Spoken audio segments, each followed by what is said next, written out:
नमस्कार दोस्तों अब परीक्षा तो नजदीक आ गई। मैं आपका टाइम नहीं खराब करना चाहूंगा, ना ही कोई बात बोल के टाइम खराब करना चाहूंगा, क्योंकि अब मेरा कोई हक नहीं बनता कि बेवजह मैं ये कहूं कि हम स्लोली चलेंगे। ये कोई मतलब नहीं है। पूरी हिस्ट्री की प्रूफ रीडिंग मारता हूं मैं, पूरी इतिहास की। आप ये भी मत कहना सर समझ में नहीं आया, इसको 2, 3, 4, 5 बार देखना जाने से पहले। मैं बोलता हूं अगर 20 क्वेश्चन हिस्ट्री के आए तो इसमें से 10 से ऊपर क्वेश्चन आएंगे। पूरी आज प्रूफ रीडिंग कर रहे हैं हम, ना कि मैं आपको समझा रहा हूं, मैं तो बस आपको रीडिंग मरवा रहा हूं इतिहास की। चलो शुरू करते हैं। हिस्ट्री के अंदर सबसे पहले क्या देखना है? सबसे पहले हमारे आएंगे राजवंश। 1 मिनट दोस्तों, इधर रख देता हूं मैं इनको।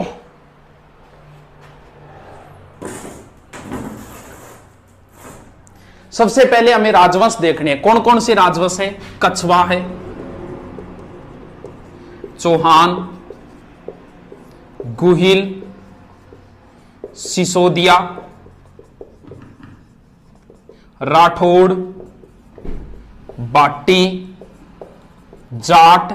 ये महत्वपूर्ण राजवंश है, जिनमें से सबसे इंपॉर्टेंट जो है वो 4 है: कछवा, चौहान, गुहिल, सिसोदिया और राठौड़। इनसे भी कई बार प्रश्न आता है, लेकिन ज्यादा इनसे उठाता है। इसके बाद में जो टॉपिक बचे हैं, किसान आंदोलन है, एकीकरण है, सभ्यता वगैरह, उनसे प्रश्न। तो मैं सारा रीडिंग मारता हूं, प्रूफ रीडिंग मारता हूं, इसको 2-3 बार आप देखना। सबसे पहले हम उठा लेते हैं कछवा राजवंश।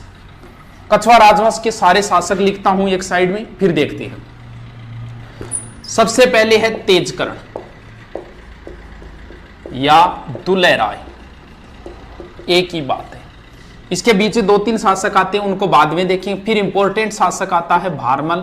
भारमल का पुत्र है भगवंत दास। भगवंत दास का पुत्र है मानसिंह। पहले हम इतनों को ही देखते हैं, बोर्ड पर इतने ही आएंगे। कछवाओं का जो शासन था वो दोस्तों इस साइड में था, यहां डुडाड़ के आसपास। इधर पड़ता है नरवर। माता सीता के 2 पुत्र थे, एक का नाम लव था, एक का नाम कुश था। कुश के वंशज जो आगे चले वो कुशवा कहलाई, और कुशवा से बना हुआ शब्द है कछवा। यानी कछवा अपने आप को भगवान राम के पुत्र मानते हैं। कुश भगवान राम के पुत्र कुश के वंशज मानते हैं इन्हें। कुश यानी इन्हें कहा जाता है रघुकुल तिलक। रघुकुल तिलक। मेवाड़ के महाराणाओं को कहा जाता है हिंदवा सूरज, और इन्हें कहा जाता है रघुकुल। इनका आदर्श वाक्य है यतो धर्मस्य ते जयते। और सिसोदियों का या मेवाड़ के महाराणाओं का आदर्श वाक्य है जो दृढ़ राखे धर्म ताहि राखे करतार। इनको रीडिंग मारते रहना, ये नहीं लिखे जाएगा, मैं इतने फास्ट बोल रहा हूं, बस इनको आप सुन लेना 2-3 बार। इसके बाद में कछवाओं में सबसे तेज शासक था तेजकर्ण। बहुत ज्यादा सुंदर था, सुंदर को बोलते दुल्हा, तो नाम हो गया दुल्हे राय। इसने क्या किया? तेजकर्ण या दुल्हे राय ने दौसा के अंदर बड़ गुजरों को हराकर 1137 में अधिकार कर लिया और अपनी प्रारंभिक राजधानी बनाई दौसा। दौसा के नजदीक एक स्थान है मांझी।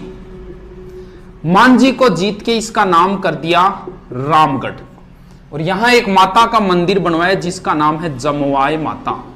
यह कछवाहों की कुल देवी है। कछवा वंश का संस्थापक तेजकर्ण या दुल्हे राय है, यानी कछवा वंश का संस्थापक हो गया, कछवा वंश का संस्थापक हो गया तेजकर्ण। चौहान वंश का संस्थापक वासुदेव। रणथंबोर के चौहानों का गोविंद है। जालोर के चौहानों का कीर्तिपाल है। गुहिल वंश का संस्थापक है गुहिलादित्य। ध्यान रहे, चलो बाद में करें। सिसोदियों वंश का संस्थापक है राणा हमीर। राठौड़ वंश का संस्थापक है राव सिंहा। बाटी वंश का संस्थापक है बट्टी। जाट वंश का संस्थापक है चूड़ामन। बस सुनते जाओ इनको, टेंशन मत लेना किसी चीज की। कईयों में वास्तविक भी आता है, जैसे इनमें वास्तविक आएगा गुहिल वंश का वास्तविक संस्थापक बप्पा रावल। सिसोदिया राठौड़ वंश का वास्तविक संस्थापक चूड़ामन को माना जाता है, राव चूड़ा को माना जाता है। और जाट राजवंश का वास्तविक संस्थापक बदन सिंह को माना जाता है। इन तीनों में वास्तविक भी आते हैं, एक सीधा संस्थापक, एक वास्तविक। वास्तविक क्या होता है वो थोड़ा आगे देखेंगे। हाँ, अब ये जमवाय माता कछवाहों की क्या हो गई? कुल देवी। 2 चीजें होती है, एक कुल देवी होती है, एक आराध्य देवी होती है। इनकी परिभाषा वगैरह कंपटीशन में कोई नहीं पूछता, जब बच्चों को पढ़ाते हैं टाइम होता है तब इन पे अच्छी तरीके से व्याख्या करते हैं। एक बार मैं सीधे ही बता देता हूं। इनकी आराध्य देवी है शीला माता। शीला माता आगे आएगी मानसिंह के समकालीन, मानसिंह के समय आएगी शीला माता। ऐसा 2 ही जगह है। बाकी सब में जैसे चौहानों की कुलदेवी शाकंभरी माता है, सिक्कर के चौहानों की कुलदेवी जीर्ण माता है, जालोर के चौहानों की कुलदेवी आशापुरा माता है, गुइल और सिसोदे उनकी बाण माता है, राठौड़ों की कुलदेवी नागणेची माता है, बाटियों की कुलदेवी स्वांगिया माता है, जाट राजवंश की कुलदेवी राजेश्वरी माता है। यानी 2 में आएगा कछुआ राजवंश की कुलदेवी जमुआई माता और आराध्य देवी शीला माता, राठौड़ों की कुल देवी नागणेची माता और राठौड़ों की आराध्य देवी करणी माता। इन 2 में आराध्य आती, बाकी सब में क्या आएगी? कुल देवी ही आएगी। इसके बाद में तेजकर्ण का पुत्र आया दुलह राय। इसने क्या किया? यहां पड़ता है आमेर। आमेर में उसने मीणाओं को हरा के आमेर पे अधिकार कर लिया। कब गुरुजी? 1207। और राजधानी किसको बना ली? आमेर को। आमेर राजधानी तब तक रहेगी जब तक जयपुर नहीं बनेगा, 1727 तक। यानी कछुआओं की प्रारंभिक राजधानी दौसा होगी, दूसरी रामगढ़ होगी, तीसरी आमेर, चौथी और फाइनल राजधानी होगी जयपुर। इसके बाद में शासक जो आएगा उसका नाम है रामदेव। इसने आमेर में एक महल बनवाया था, कदमी महल, और इस कदमी महल में आमेर राजाओं का राज तिलक होता था। जोधपुर के राठौड़ राजाओं का जो राज तिलक होता था वो श्रृंगार चौकी नामक स्थान पर होता था। ध्यान रहे, श्रृंगार चौरी अलग है, चौकी अलग। चौरी तो चित्तौड़गढ़ दुर्ग में है और चौकी जो है वो जोधपुर दुर्ग में है। इसके अलावा मेवाड़ के महाराणाओं का राज तिलक पानेड़ा नामक स्थान पर होता था। तीनों का कई बार राज तिलक भी पूछ लेते कि कौन करते थे। एक चीज ध्यान रखना हमेशा, जिस क्षेत्र में जिस जाति का बाहुल्य ज्यादा होगा उसे साथ लेके चलना पड़ेगा, वरना आप शासन नहीं कर पाओगे। जयपुर में मीणा सर्वाधिक है तो जयपुर राजाओं के राज तिलक मीणा करते थे। मेवाड़ में भील ज्यादा है, मेवाड़ राणाओं के राज तिलक भील करते थे, और बीकानेर राजाओं के राज तिलक गोदारा जाट करते थे। तीनों का आता है, बाकी का उल्लेख नहीं आता कि भी कौन करता था। आगे देखते हैं, बस इनको 2-3 बार पढ़ना आप। पहली बार इसको देखना, अगर दूसरी बार शॉर्ट में नोट्स बनाओ तो दूसरी बार बनाना। इसके बाद में आएगा पृथ्वीराज कछुआ। पृथ्वीराज कछुआ इसने आमेर को 12 भागों में बांट दिया और आमेर 12 कोटड़ी नाम से प्रसिद्ध हुआ। और खानवा युद्ध में सांगा की सहायता के लिए पृथ्वीराज कछुआ गया था, वो हम सांगा के संदर्भ में पढ़ेंगे। इसके बाद में जो शासक है वो है भारमल। भारमल का एक ही प्रश्न है, ज्यादा इंपॉर्टेंट, वही पूछा गया। आमेर का शासक भारमल है और उस समय दिल्ली का था अकबर। भारमल 1556 में मजनू खां के सहयोग से अकबर से मुलाकात हुई, कोई समाधान नहीं हुआ था। अकबर जियारत के लिए, जियारत क्या होती है? ये जात होती है एक तरीके, हम जात बोल देते हैं, जैसे हम हनुमान जी के जाए वो जात है, और मुस्लिम भाषा में जियारत है। इसने एक नीति अपनाई थी सुलह कुल, वो नीति वगैरह नहीं पढ़ेंगे, अपने प्रश्नों पे आते हैं सीधे। अकबर जियारत के लिए अजमेर जा रहा था ख्वाजा साहब के, और यहां सांगानेर में रुका, और सांगानेर में भारमल अकबर से मिलने के लिए आया 1562 में, और अधीनता स्वीकार की। सबसे ज्यादा जो इसका प्रश्न भारमल का आज तक पूछा गया वो यही पूछा गया। मुगलों की अधीनता स्वीकार करने वाला राजस्थान का प्रथम शासक भारमल। प्रथम शासक भारमल, प्रथम रियासत आमेर और प्रथम वंश कछुआ। इसके बाद में जियारत के बाद में जब अकबर वापस जा रहा था तो यहां सांबर में हिंदू मुस्लिम रीति रिवाज से जोधा और अकबर का विवाह हुआ था। पीछे सेकंड ग्रेड में प्रश्न आया था कि जोधा और अकबर की विवाह स्थली रही है सांबर। इसके बाद में भारमल मुगल दरबार में ये अधीनता स्वीकार कर ली थी, कुछ ना कुछ गिफ्ट देंगे। इन्होंने भारमल को 5000 की मनसबदारी दी। ये राजस्थान का प्रथम मनसबदार है। प्रथम अधीनता स्वीकार करने वाला भी भारमल है, वैवाहिक संबंध करने वाला भी भारमल है, और राजस्थान का प्रथम मनसबदार भी भारमल है। सर मनसबदार क्या है? ये एक प्रथा है जो मुगलों ने मंगोलों से ली थी, यानी इससे पद का पता चलता था। नीचे से नीचे मनसबदारी 10 की और ऊपर से ऊपर होती थी 10,000 की। 5000 से ऊपर की मनसबदारी सिर्फ शहजादों को मिलती थी, जबकि जहांगीर सलीम को मनसबदारी 12,000 की थी। यह राजस्थान का पहला मनसबदार है भारमल 5000, और भगवंत दास को भी मनसबदारी मिली थी 5000 की। मान सिंह को सर्वाधिक मिली थी 7,000 की पहली बार।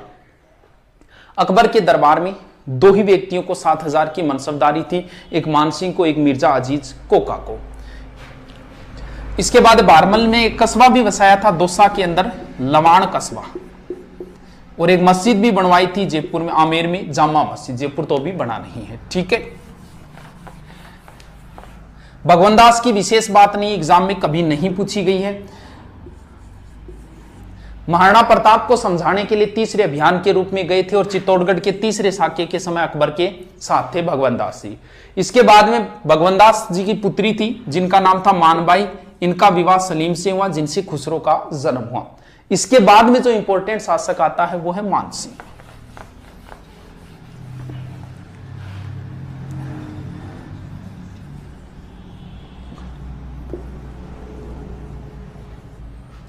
मान सिंह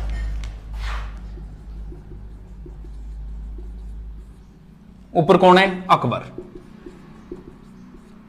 देखो, मान सिंह जब बच्चा था तभी चला गया था अकबर के दरबार में, लगभग 11-12 वर्ष की उम्र में।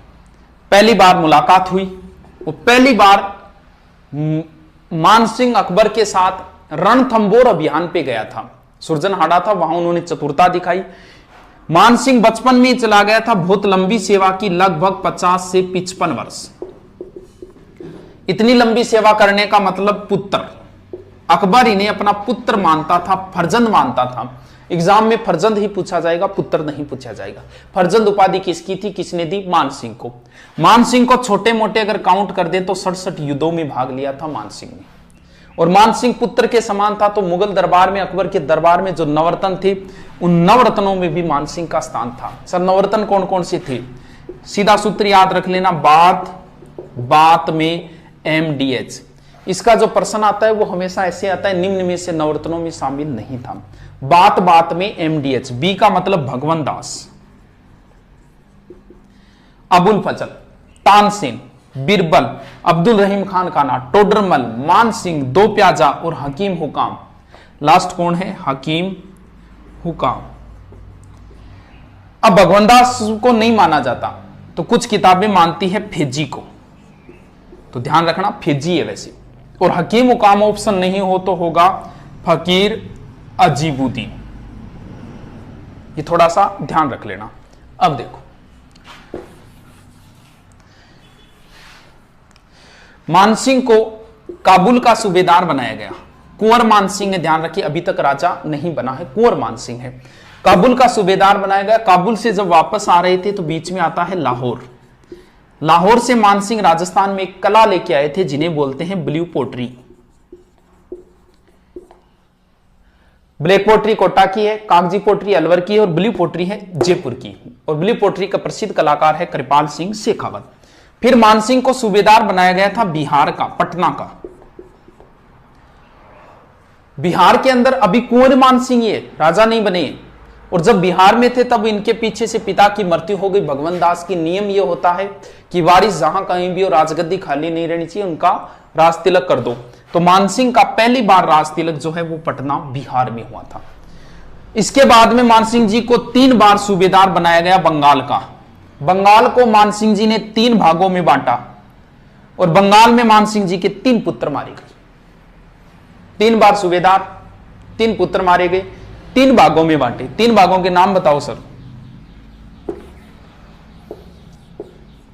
वीर, मान, सिंह।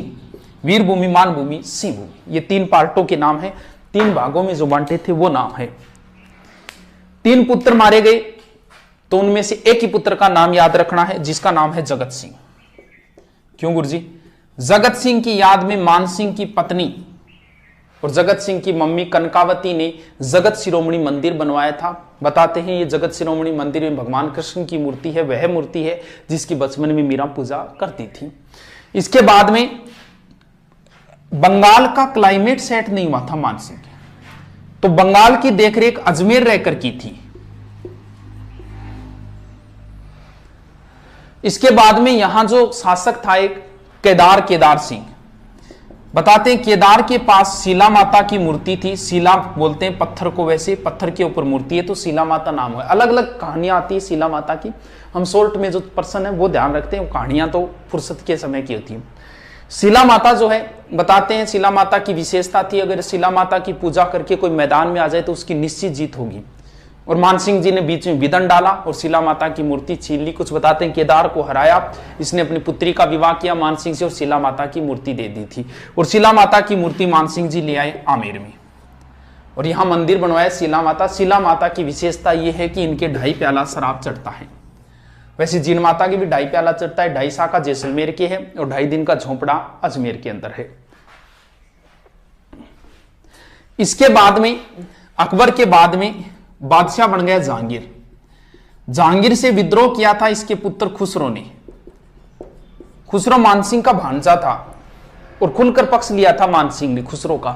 इस वजह से जहांगीर नाराज हो गया था। मानसिंह को दक्षिणी अभियान में एलियचपुरा में भेजा, जहां मानसिंह जी की मृत्यु हो गई। इसके बाद में आगे के शासक देखते हैं। फास्टली है ये, रीडिंग मार रहा हूं, प्रूफ रीडिंग है ये, कोई स्लो नहीं है। स्लो का टाइम ही नहीं रहा है, 2 दिन तो पूरे बचे हैं और पूरी इतिहास की रीडिंग मारूंगा। स्लो वाले अब कोई बात नहीं रही है, स्लो करके तो आपका टाइम खराब करना है। इनके बाद में जो शासक आएंगे, मिर्जा राजा जयसिंह, सवाई जयसिंह, ईश्वर सिंह और माधो सिंह, ये शासक आएंगे। देखो इन दोनों को साथ में कंपैरिजन में देख लेते हैं। मिर्जा राजा जयसिंह की क्या बात है और सवाई जयसिंह की क्या बात है, आराम से याद हो जाएगा। देखो हमेशा ध्यान रहे, इन दोनों का जब भी प्रश्न आएगा दोनों ऑप्शन देगा। जैसे वो आपसे पूछेगा बिहारी किसके दरबार में था तो दोनों ऑप्शन देगा।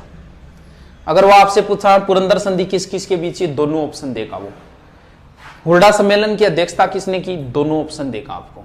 देखो ऐसे याद करेंगे, एम पहले आता है, मिर्जा राजा पहले हुआ है, एस बाद में आता है, सवाई जयसिंह बाद में हुआ है।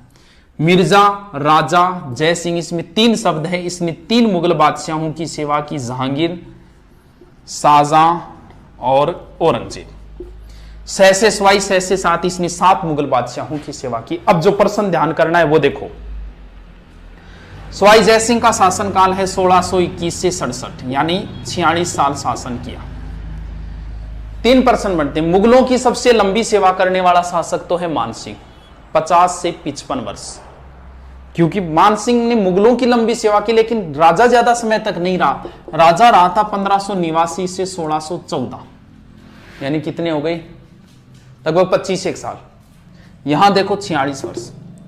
सबसे लंबा शासन करने वाला कछवा राजा मिर्जा राजा जयसिंह ने, और सर्वाधिक बादशाहों की सेवा करने संख्या, मानसिंह ने 2 ही मुगल बादशाहों की सेवा की थी, अकबर और जहांगीर की। इधर देखो 7 ऐसे हो गए क्योंकि औरंगजेब के बाद में मुगल साम्राज्य का पतन हो गया था। कोई 1 साल रुका, कोई 2 साल रुका। अब देखो इनका,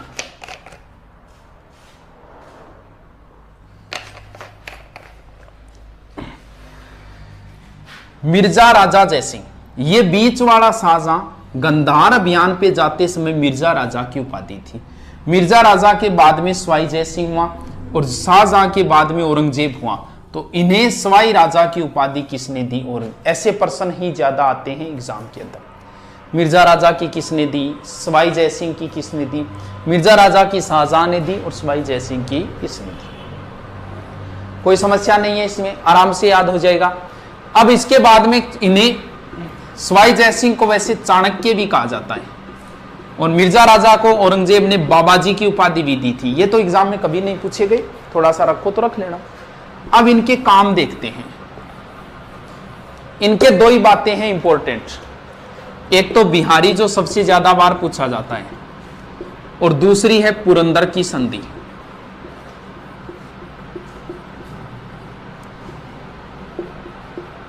प्रश्न फिक्स है, बिहारी किसके दरबार में था? मिर्जा राजा जयसिंह, पहले वाले के, सवाई के नहीं। बिहारी ने बिहारी सतसई लिखी थी। बिहारी के 1-1 दोहे पर मिर्जा राजा इन्हें 1-1 स्वर्ण मुद्राएं दिया करता था और इन्हें काली पहाड़ी की जागीर भी दी थी। बस एग्जाम की दृष्टि से इतना ही है, बिहारी किसके दरबार में था। पुरंदर की संधि 22 जून या 16 जून दोनों ही सही है, 1665, वेरी इंपॉर्टेंट संधि। शिवाजी को 44,000 सेना लेके गया था, औरंगजेब ने भेजा था मिर्जा राजा जयसिंह को 44,000 सेना देके, और शिवाजी को पुरंदर के किले में घेर लिया। इसके बाद में संधि हुई। संधि के तहत 35 में से 23 दुर्ग औरंगजेब को दिए थे, यह प्रश्न पूछा जा चुका है।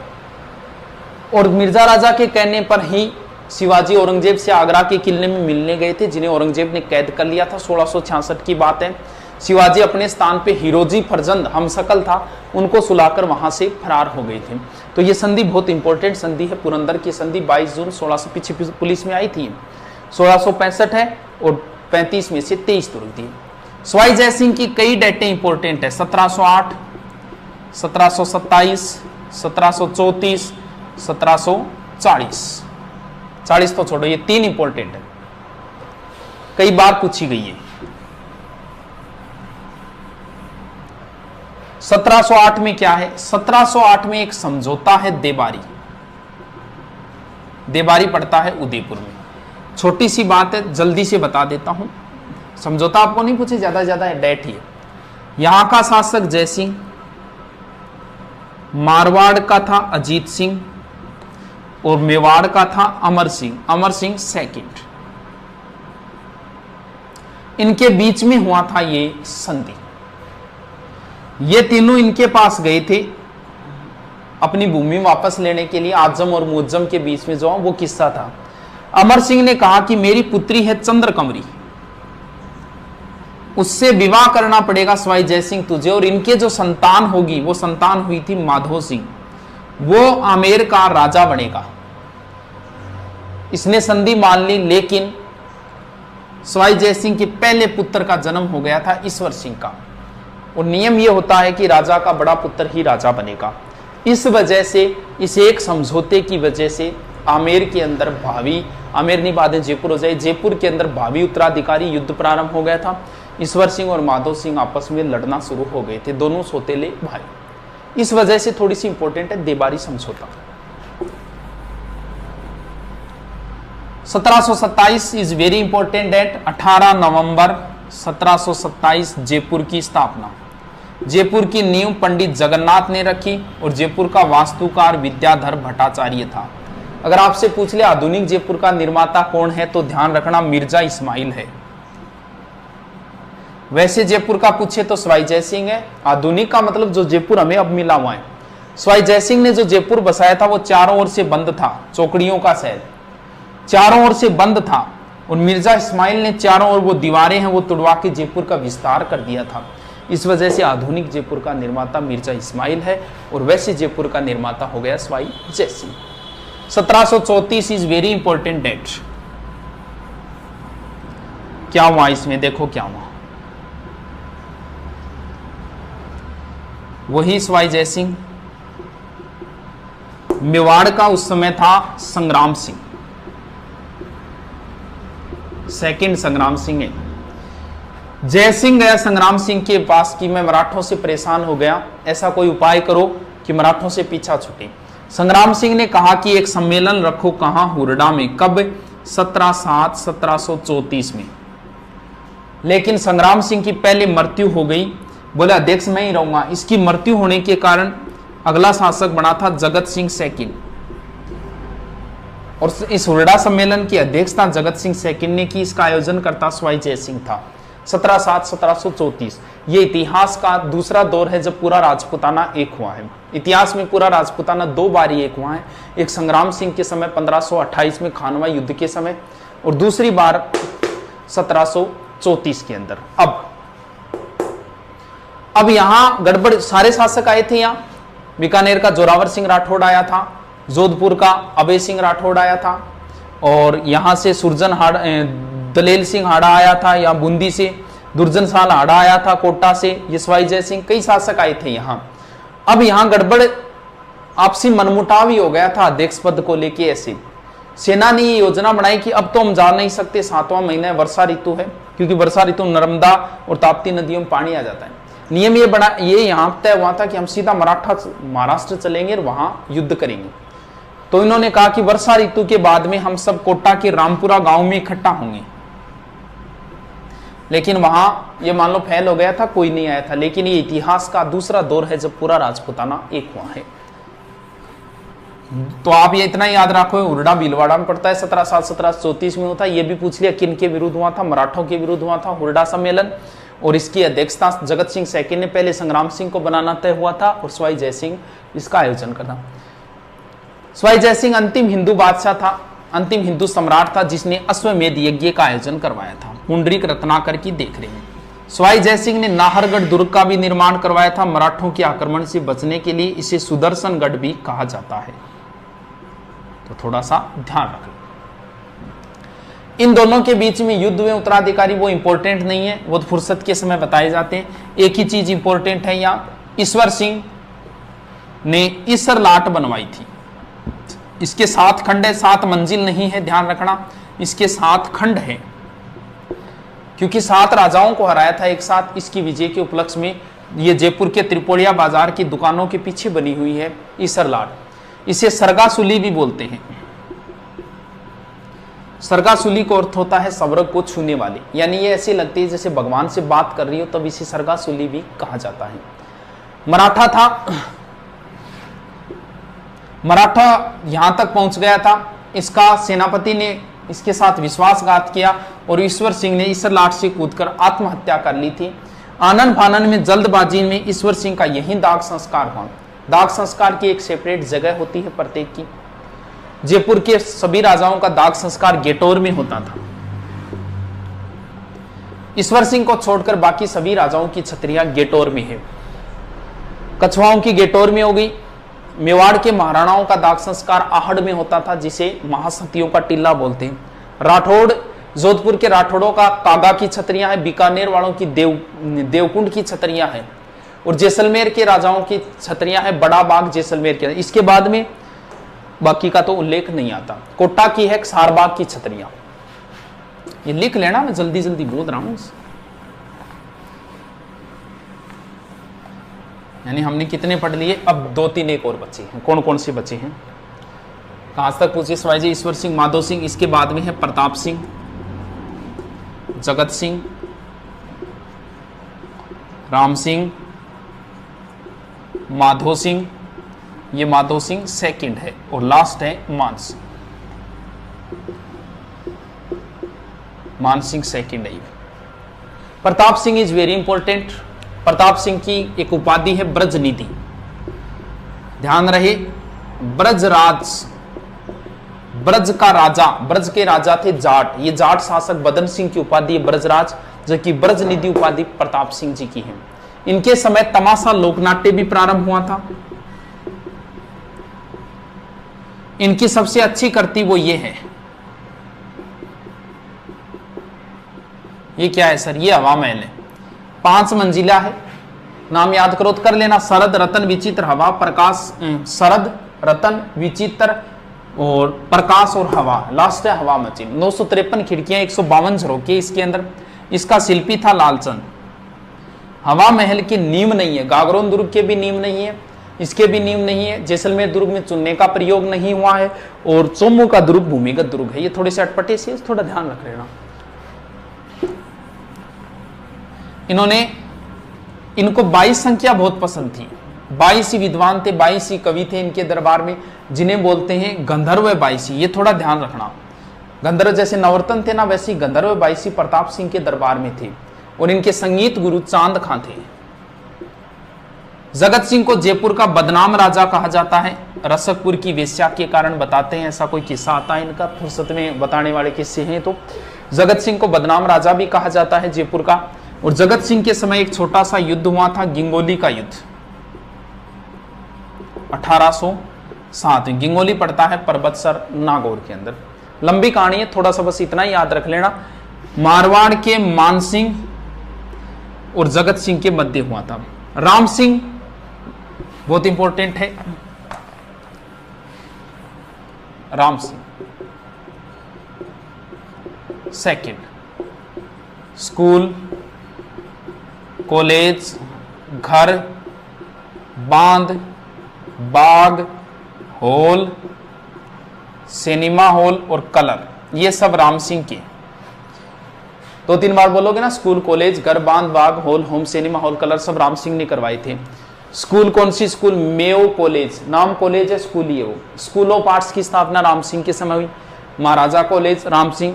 चिड़ियाघर जयपुर में पहला खुला था, राजस्थान का, राम सिंह। बांध अपने ही नाम पर है, रामगढ़ बांध। बाग अपने ही नाम पर है, राम बाग और Ramniwas Bagh. Hall Albert hall का निर्माण करवाया। सिनेमा और राजस्थान का पहला या भारत का, उत्तरी भारत का पहला फारसी थिएटर इन्हीं के समय खुला था। और कलर का मतलब जयपुर को उन्होंने गेरुआ या गुलाबी रंग में रंगवाया था। ठीक है, अगला कौन सा है? माधो सिंह। सेकंड 2 और 9, इन्होंने नाहरगढ़ में अपनी पासवान रानियों के लिए 9 महल बनवाए थे माधो सिंह ने। और क्या है, ये इंग्लैंड जा रहे थे एडवर्ड सप्तम के राज्यारोहण में। उस समय एक हमारी रिवाज होती थी कि कोई अगर विदेश का पानी पी ले तो उसका धर्म भ्रष्ट हो जाएगा। तब बताते हैं ये विदेश गए थे, वहां चांदी के 2 पात्र बनवाए, एक ओलंपिया नामक जहाज बुक करवाया था, उसे गंगाजल से धोया, इसमें गंगाजल भरकर ले गए थे। और यानी ये जो चांदी के पात्र है जो वर्तमान में सिटी पैलेस है और गिनीज बुक में रिकॉर्डेड है। लास्ट शासक मानसिंह जो आजादी के समय थे, इनकी ये पोलो के खिलाड़ी थे और इनकी मृत्यु भी पोलो खेलते समय। इनकी पत्नी थी गायत्री देवी। पीछे पुलिस में प्रश्न आया था कि भारत की अंतिम राजमाता, तो वैसे अगर बात करें तो इनको किताबें लिख देती है भारत की अंतिम राजमाता, लेकिन अभी पिछले महीने अभी हुई थी मृत्यु। जोधपुर का अंतिम शासक था हनुमंत सिंह, उनकी पत्नी अभी कृष्णा कुमारी का निधन हुआ था। तो एक हिसाब से तो भारत की अंतिम राजमाता ये हो गई, क्योंकि हनुमंत सिंह जी पत्नी थी जो लास्ट राजा थे हनुमंत सिंह। बाकी किताबें इसको लिखती है, किस हिसाब से पता नहीं। तो गायत्री देवी राजस्थान की प्रथम महिला है जो लोकसभा में गई थी। ये हीरोइन भी थी और कुछ बिहार की राजकुमारी भी थी गायत्री देवी। ठीक है, ये लो, जयपुर की हिस्ट्री इज कंप्लीट। दोबारा रीडिंग मारते हैं 5 मिनट। कौन कौन से शासक लिखे मैंने? सबसे पहले लिखा तेजकर्ण, इंपॉर्टेंट। तेजकर्ण के बाद में लिखा था कोकिल देव, भारमल, भगवंत दास, मान सिंह, मिर्जा राजा जय सिंह, सवाई जय सिंह, ईश्वर सिंह, माधो सिंह, छोड़ो। इसके बाद में जगत सिंह, प्रताप सिंह, पहले लिख दिया कोई बात नहीं। फिर राम सिंह, प्रताप सिंह पहले, फिर माधो सिंह और फिर मान सिंह। ये लो, तेजकर्ण संस्थापक है। कोकिल देव ने आमेर को राजधानी बनाई। प्रथम वैवाहिक अधीनता और मनसबदारी भारमल, भगवंत दास चित्तौड़ के तीसरे अभियान और महाराणा प्रताप को तीसरे अभियान है समझाने के रूप में। मान सिंह जी की कई बातें बता दी। मिर्जा राजा जय सिंह बिहारी और पुरंदर, सवाई जय सिंह 1708, 1727, 1734, जगत सिंह जयपुर बदनाम हो गए, राम सिंह स्कूल कॉलेज घर बांध बाग होम होम सिनेमा हॉल, और Madho Singh Jaipur history is complete. वैसे कंप्लीट नहीं होती, 7 घंटे लगते हैं। अभी कितने लगे? ये तो फास्टली रीडिंग बनवा रहे हैं आपको, काम आ जाए, क्या पता कहाँ कोई ब्रह्मास्त्र लग जाए। लगभग आपको प्रश्न इन्हीं से मिल जाएंगे। अब कौन सा उठाएं? चौहान तो वैसे डाले हुए हैं तो मैं एक बार नहीं उठाता हूं इनको। फिर राठौड़ उठा लेते हैं। राठौड़ों की 3 शाखाएं थी। उत्पत्ति कैसे हुई क्या हुई वो हम नहीं देखेंगे यहां। राठौड़ों की 3 शाखाएं थी। एक बीकानेर के राठौड़ थे, एक किशनगढ़ के थे और एक मैन जो थे वो जोधपुर के थे। सबसे पहले राव सिंहा,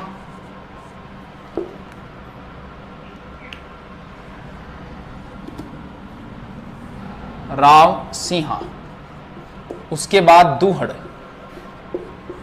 फिर चूड़ा, चूड़ा का पुत्र है रणमल,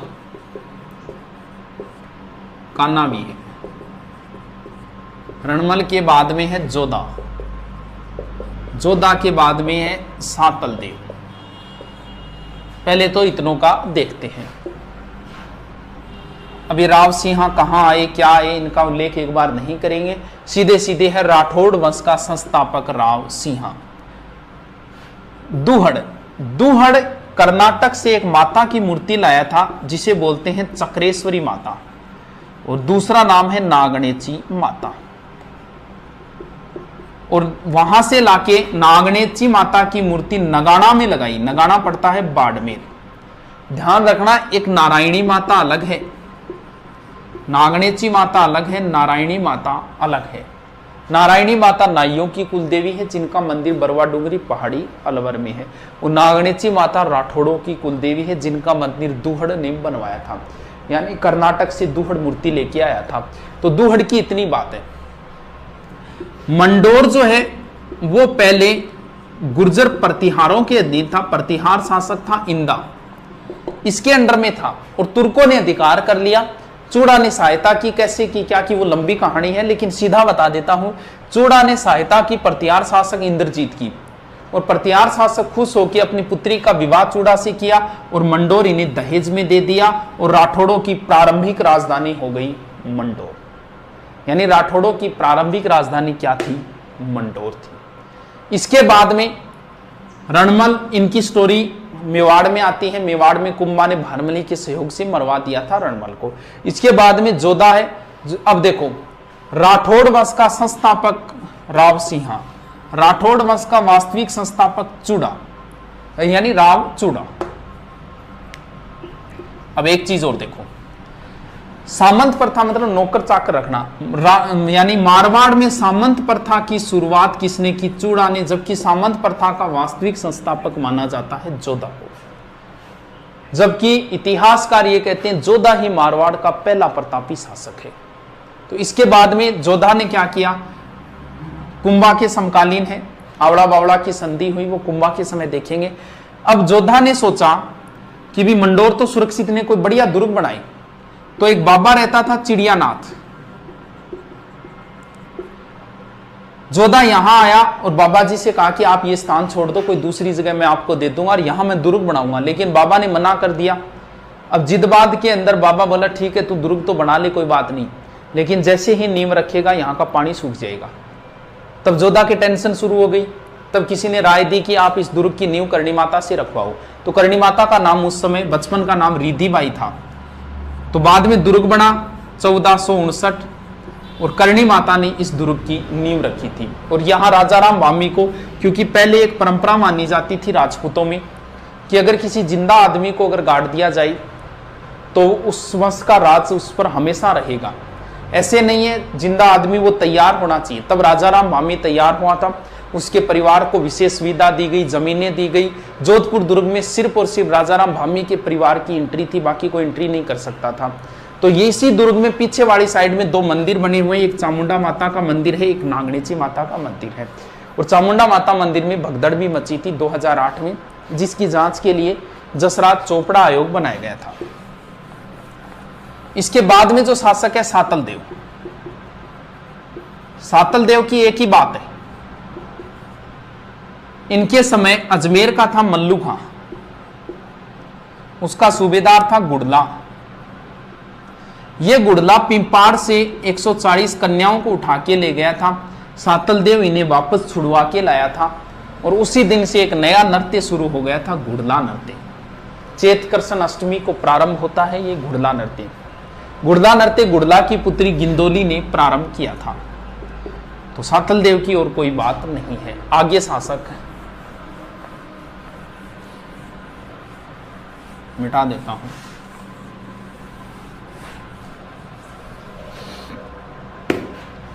आगे शासक राव गंगा, मालदेव, चंद्रसेन, मोटा राजा उदय सिंह,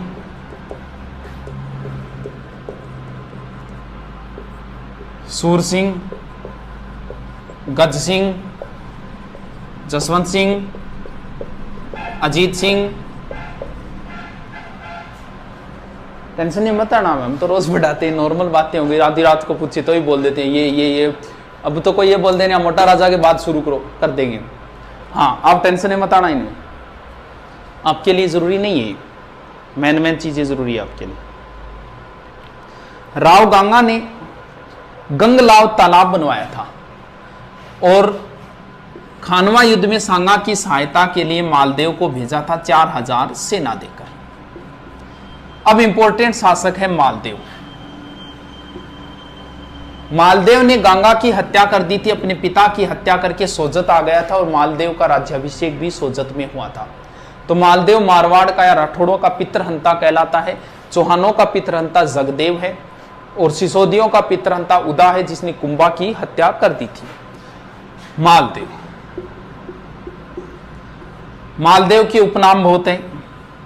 हसमत वाला राजा, ये फारसी इतिहासकारों ने कहा था। ऐसे प्रश्न ज्यादा आते हैं। हिंदू बादशाह, ध्यान रखना, प्रबल हिंदू राजा अमीर को बोलते हैं, हिंदू सम्राट पृथ्वीराज चौहान को बोलते हैं, हिंदू पथ सांगा को बोलते हैं, हिंदू सुल्तान कुंभा को बोलते हैं और हिंदू बादशाह मालदेव को बोलते हैं। अब दोबारा करके लिख लेना इनको। हिंदू बादशाह बोलते हैं मालदेव को। 52 युद्धों का विजेता, 52 युद्धों का विजेता मालदेव ने सबसे पहले 1532 में बदराजून पर अधिकार किया था। फिर 1533 के लमसम इसने नागौर के दौलत खां को हराया। फिर मेड़ता के बिरमदेव को हराया। बिरमदेव के साथ दरियाजोश हाथी को लेकर विवाद हुआ था। लंबी कहानी है, यहां से प्रश्न पुटअप नहीं होते। इसके बाद में अपने परिवार वालों पर आक्रमण कर दिया था। किसके ऊपर? बीकानेर। बीकानेर का शासक था जेत सिंह। जेत सिंह मारा गया और कल्याणमल चला गया था इसका पुत्र शेरशाह की सर में। कौन सा युद्ध हुआ था सर? 1542 में पाहेबा साहिबा। इसके बाद में मालदेव का विवाह हुआ था लूणकरण की पुत्री थी उमादे, जो इतिहास में रूठी रानी नाम से प्रसिद्ध हुई थी। तो आपकी दृष्टि से इतना याद रखना है, रूठी रानी का वास्तव कैसे रूठी, क्या रूठी, लंबी कहानियां हैं। कहानियों के लिए हमारे पास अब टाइम नहीं बचा है। तो रूठी रानी का वास्तविक नाम उमादे, रूठी रानी का वास्तविक नाम था उमा थी। इधर देश में सत्ता पलटती है। शेरशाह से हार गया था कौन? हुमायूं। चौसा और बिलग्राम युद्धों में हुमायूं सहायता के लिए आया था मालदेव में और मिलन जोगी तीर्थ नामक स्थान पे मिले थे। फिर हुमायूं इधर चला गया था। इस बात पे शेरशाह नाराज हुआ और शेरशाह मैदान में आ गया था। कौन सा? इधर गिरी में लाके सेना डाल दी थी मालदेव ने और सुमेल में सेना डाल दी थी शेरशाह ने। यह युद्ध हुआ था 5 जनवरी 1544। मारवाड़ का सबसे इंपॉर्टेंट, सबसे बड़ा युद्ध यही है। मारवाड़ में वैसे 2 ही युद्ध हुए हैं, एक जिंगोली का युद्ध है और एक ये युद्ध है जो बड़े युद्ध है। बड़ा यही है, इसलिए ये इंपॉर्टेंट युद्ध है। लगभग एग्जाम में इसके बारे में पूछा जाता है। 1 मिनट, इसके बारे में कई बार पूछ लेते हैं। और इसमें मालदेव के वीर सेनापति थे जेता और कुंपा, ये मारे गए थे। मालदेव वापस आ गया था। वापस आने के बाद मालदेव चला गया था भद्राजोन। बहुत लंबी कहानी है इसकी, लेकिन शॉर्ट में याद रखना है। इस युद्ध में शेरशाह हारते हारते जीता था। तब उसने कहा था कि एक मुश्त बाजरा हिंदुस्तान बादशाहत बर्बाद बुदे, मैं एक मुट्ठी भर बाजरे के लिए हिंदुस्तान की बादशाहत खो देता। और जोधपुर सौंप दिया था शेरशाह ने खवास खां को, खवास खां व ईसा खां को। और शेरशाह चला गया था इधर लास्ट में चला गया था कालिंजरा, वहां उक्का नामक अस्त्र चलाते समय मारा गया। और मालदेव ने दोबारा जोधपुर पर अधिकार कर लिया। शेरशाह का अधिकार जोधपुर पर मात्र 1.5 साल रहा था, 524 दिन। मालदेव ने मुख्य पुत्र मालदेव का राम था, राम सिंह जिसे बोलते हैं। मालदेव का पुत्र राम, मोटा राजा उदय सिंह और चंद्रसेन। तो चंद्रसेन को शासक बना के चला गया था मालदेव। चंद्रसेन एक इंपॉर्टेंट शासक है एग्जाम की दृष्टि से, क्योंकि मुगलों का विरोध करने वाला प्रथम व्यक्ति है। चंद्रसेन के समय राम चला गया था अकबर के दरबार में। अकबर ने सेना भेजी हुसैन कुल्ली खां के नेतृत्व में और चंद्रसेन आ गया था कहां? इधर वाली साइड में, यानी सिवाना। सॉरी, पीछे क्या बता दिया। मालदेव गया था सिवाना और चंद्रसेन आ गया था भद्राजून।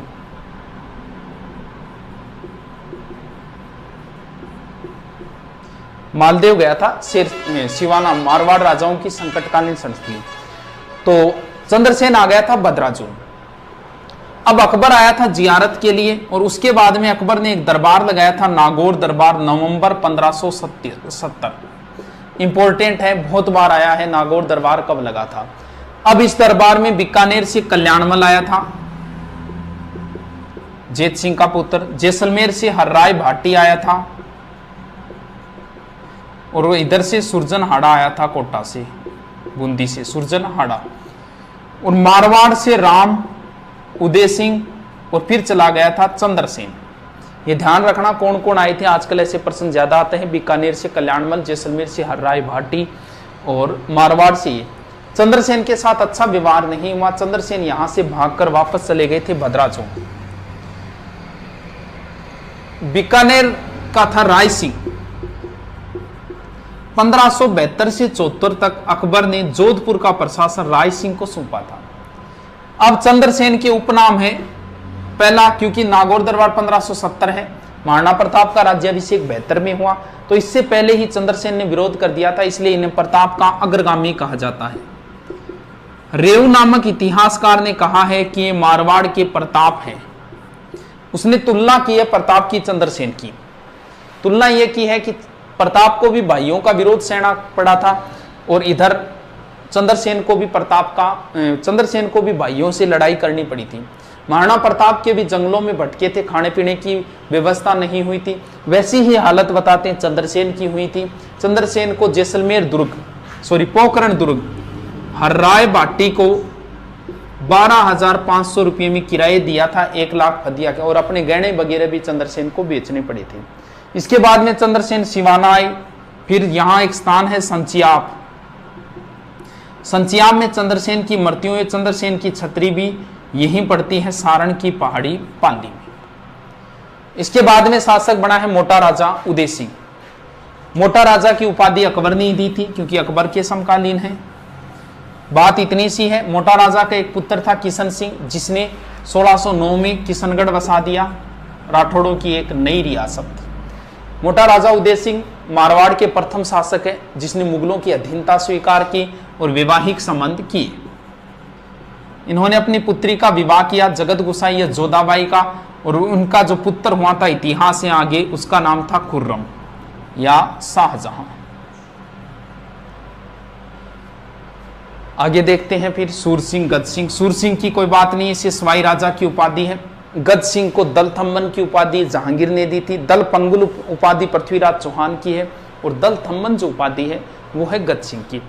इसके बाद में जसवंत सिंह, अंतिम स्वतंत्र प्रवृत्ति के शासक माने जाते हैं जसवंत सिंह। जसवंत सिंह के समय मुगल बादशाह शाहजहां थे। शाहजहां के 4 पुत्र लड़ रहे थे, लास्ट में जो 2 थे, दारा और औरंगजेब। इनके बीच में 2 युद्ध हुए थे, एक तो धर्मत का युद्ध और एक दोराई का युद्ध, 1658 और 59। जसवंत सिंह जो थे वो शाहजहां की तरफ से लड़े थे, दारा की तरफ से लड़े थे, धर्मत के युद्ध। इस युद्ध में घायल हो गए थे, इन्हें बाहर निकाला। जब जोधपुर वापस आए तो बताते हैं इनकी पत्नी थी हाड़ी रानी कर्मी, उसने दुर्ग के दरवाजे नहीं खोले थे। इतिहासकार इस बात का खंडन करते हैं, लेकिन हम मान लेते हैं इस बात को, ठीक है। जसवंत सिंह के मृत्यु होने पर औरंगजेब ने कहा था कि आज कुफ्र का दरवाजा टूट गया। कुफ्र बोलते हैं धर्म विरोधी, कोई कुफ्र काम नहीं करना चाहिए, यानी धर्म के विरोध काम नहीं, कोई आज कुफ्र का दरवाजा। कुफ्र से संबंधित 2 डायलॉग है। एक डायलॉग तो रणथंबोर दुर्ग अलाउद्दीन की विजय के बाद में अमीर खुसरो ने कहा था कि आज कुफ्र का गढ़ इस्लाम का घर हो गया, और एक ये है जसवंत सिंह की मृत्यु पर औरंगजेब ने कहा आज कुफ्र का दरवाजा टूट गया।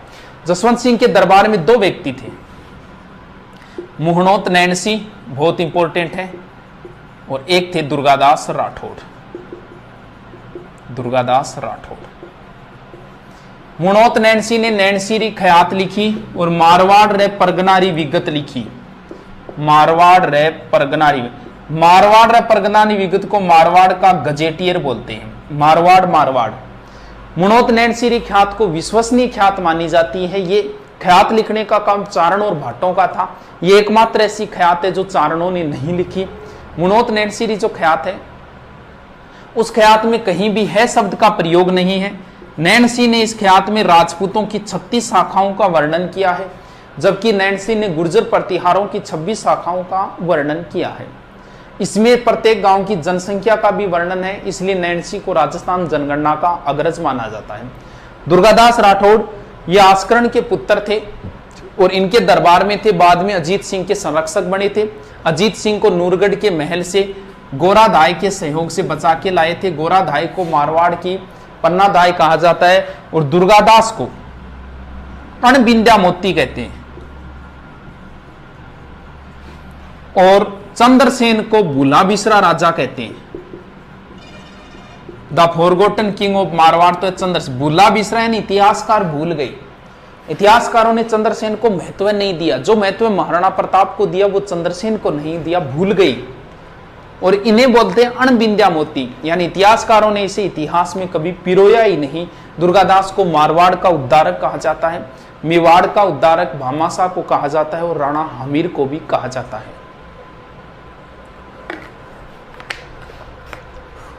ठीक है दोस्तों, आगे देख लेते हैं, थोड़ा सा बचा है।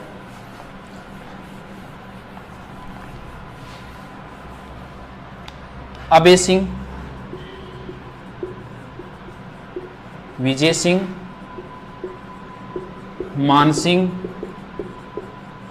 जसवंत सिंह। ये जसवंत सिंह सेकंड है। इंपॉर्टेंट शासक इतने।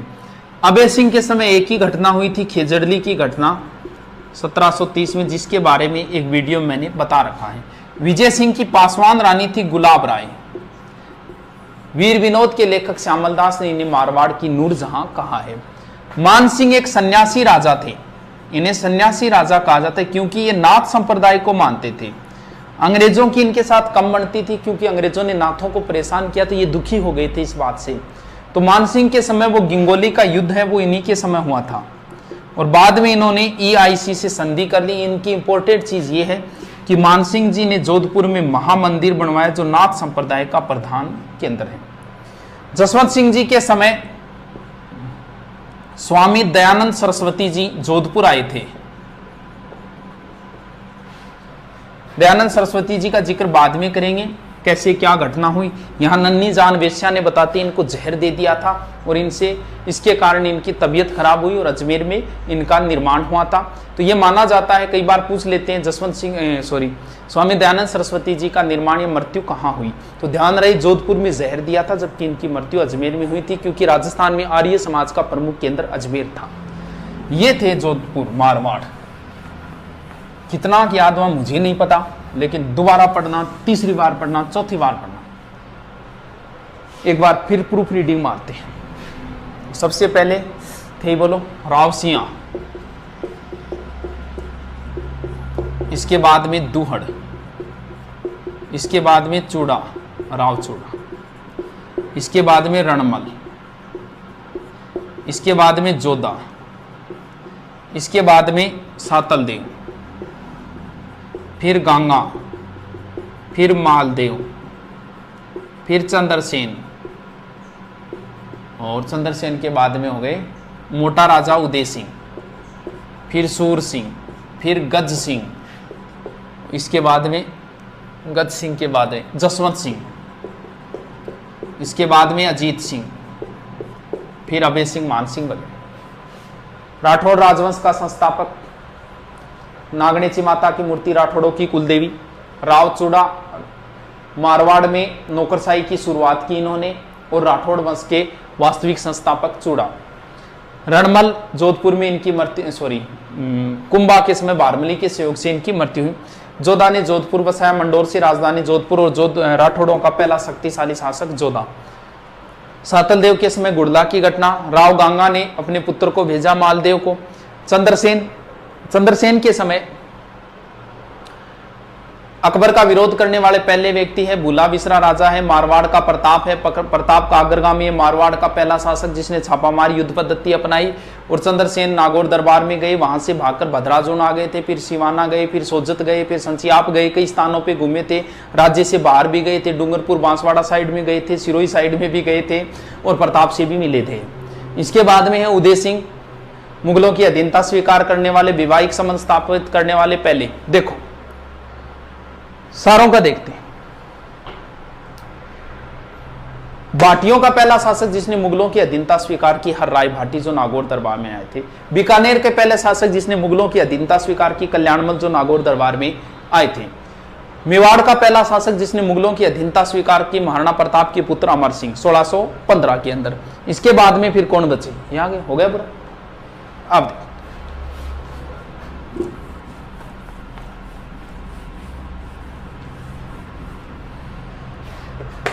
बाटी, चलो बाटी नहीं, बीकानेर वाले बता देता हूं, थोड़े से नाम है बीकानेर वालों के। बीका, बीका के बाद लूणकरण,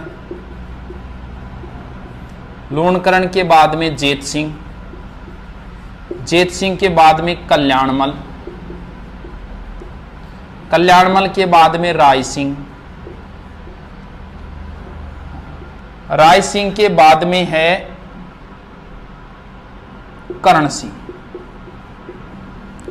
करण सिंह के बाद में है अनूप सिंह, और अनूप सिंह के बाद में है सूरत सिंह, फिर है सरदार सिंह, फिर है गंगा सिंह। जोधा के पुत्र थे, किसी कारणवश वो स्टोरी लंबी है। ये आ गए थे कोडमदेसर 1465 में और अपनी प्रारंभिक राजधानी कोडमदेसर को बनाया। फिर करणी माता के आशीर्वाद से आखा तीज के दिन 1488 में बीकानेर की स्थापना की, राती घाटी नामक स्थान के ऊपर। और कोडमदेसर में इन्होंने भैरों का मंदिर बनाया था। लूणकरण, लूणकरण सर झील बनवाई थी इन्होंने। जेतसी वही है जिस पर मालदेव ने आक्रमण किया था और इनके पुत्र ये वहीं मारे गए थे, जेतसी और जेतसी। अब दो चीजें ध्यान रखनी है अपनों को, देखो इन्होंने ही भेजा था खानवा युद्ध में सांगा की सहायता के लिए। राव जेतसी ने चंद बिट्टू सुजा ने लिखा था, वो अलग चीज है। चलो दो चीजें हैं, एक तो है कलयुग का कर्ण और एक है राजपुताने का कर्ण। एक कलयुग का कर्ण है, एक राजपुताने का कर्ण है। देखो कैसे याद रखो, इनमें से एक तो है लूणकर्ण और एक है राय सिंह। कर्ण कर्ण ये तो ठीक है, लेकिन दोनों में कर्ण आ रहा है। देखो राय सिंह, रा से राजपुताना, राय सिंह राजपुताने के कर्ण मुंशी देवी प्रसाद ने कहा। और कलयुग का कर्ण बिट्टू सुजारी पुस्तक जो है ना, उसमें राव जेतसी छंद में कलयुग का कर्ण लूणकर्ण है। वैसे पकड़ लेना बस, राय सिंह राजपुताने का, रा से रा, और ये हो गए कर्ण कर्ण, कलयुग का कर्ण। कल्याणमल नागौर दरबार में गए थे कल्याणमल। राय सिंह, कल्याणमल के दो पुत्र थे, एक पृथ्वीराज राठौड़ थे जिन्होंने वेली किशन रुक्मणी लिखा था डिंगल भाषा में, उनका विवरण स्पेशल पढ़ेंगे, गागरोन दुर्ग में लिखा था इन्होंने। राय सिंह, राय सिंह जी जो थे इन्होंने जूनागढ़ दुर्ग बनवाया। कब सर 1589 से 94 के बीच में करमचंद की देखरेख में, या राय प्रशस्ति भी लिखवाई थी इन्होंने। इन्हें मुगल साम्राज्य का स्तंभ कहा जाता है और मानसिंह के बाद में सबसे ज्यादा विश्वास पात्र जो थे वो यही थे। इन्हें ही जोधपुर दुर्ग सौंपा था 1572 से 74 के बीच में। करण सिंह, करण सिंह की अगर बात करें तो इन्हें जांगलदर बादशाह बोलते हैं और इनके समय मतीरे की राड़ हुई थी अमर सिंह राठौड़ के साथ। अनूप सिंह के समय बीकानेर चित्रकला का स्वर्णकाल था। सूरत सिंह ने बटनेर दुर्ग जीतकर उसका नाम हनुमानगढ़ किया था। सरदार सिंह 1857 की क्रांति में राज्य से बाहर अंग्रेजों की सहायता के लिए गए थे। और गंगा सिंह, गंगा सिंह जी की कई बातें हैं। गंग नहर लाए थे, राजस्थान का भागीरथ बोलते हैं। तीनों गोलमेजों में जाने वाले आदमी यही थे। हमारे यहाँ छप्पनिया काल इन्हीं के समय पड़ा था। वर्साई की संधि में एकमात्र व्यक्ति जिनके हस्ताक्षर है महाराजा गंगा सिंह। अब थोड़ा सा और देखेंगे, लेकिन एक बार ये देखते हैं, इसके बाद और देख। चलो अब छोटा सा एक राजवंश है भाटी राजवंश।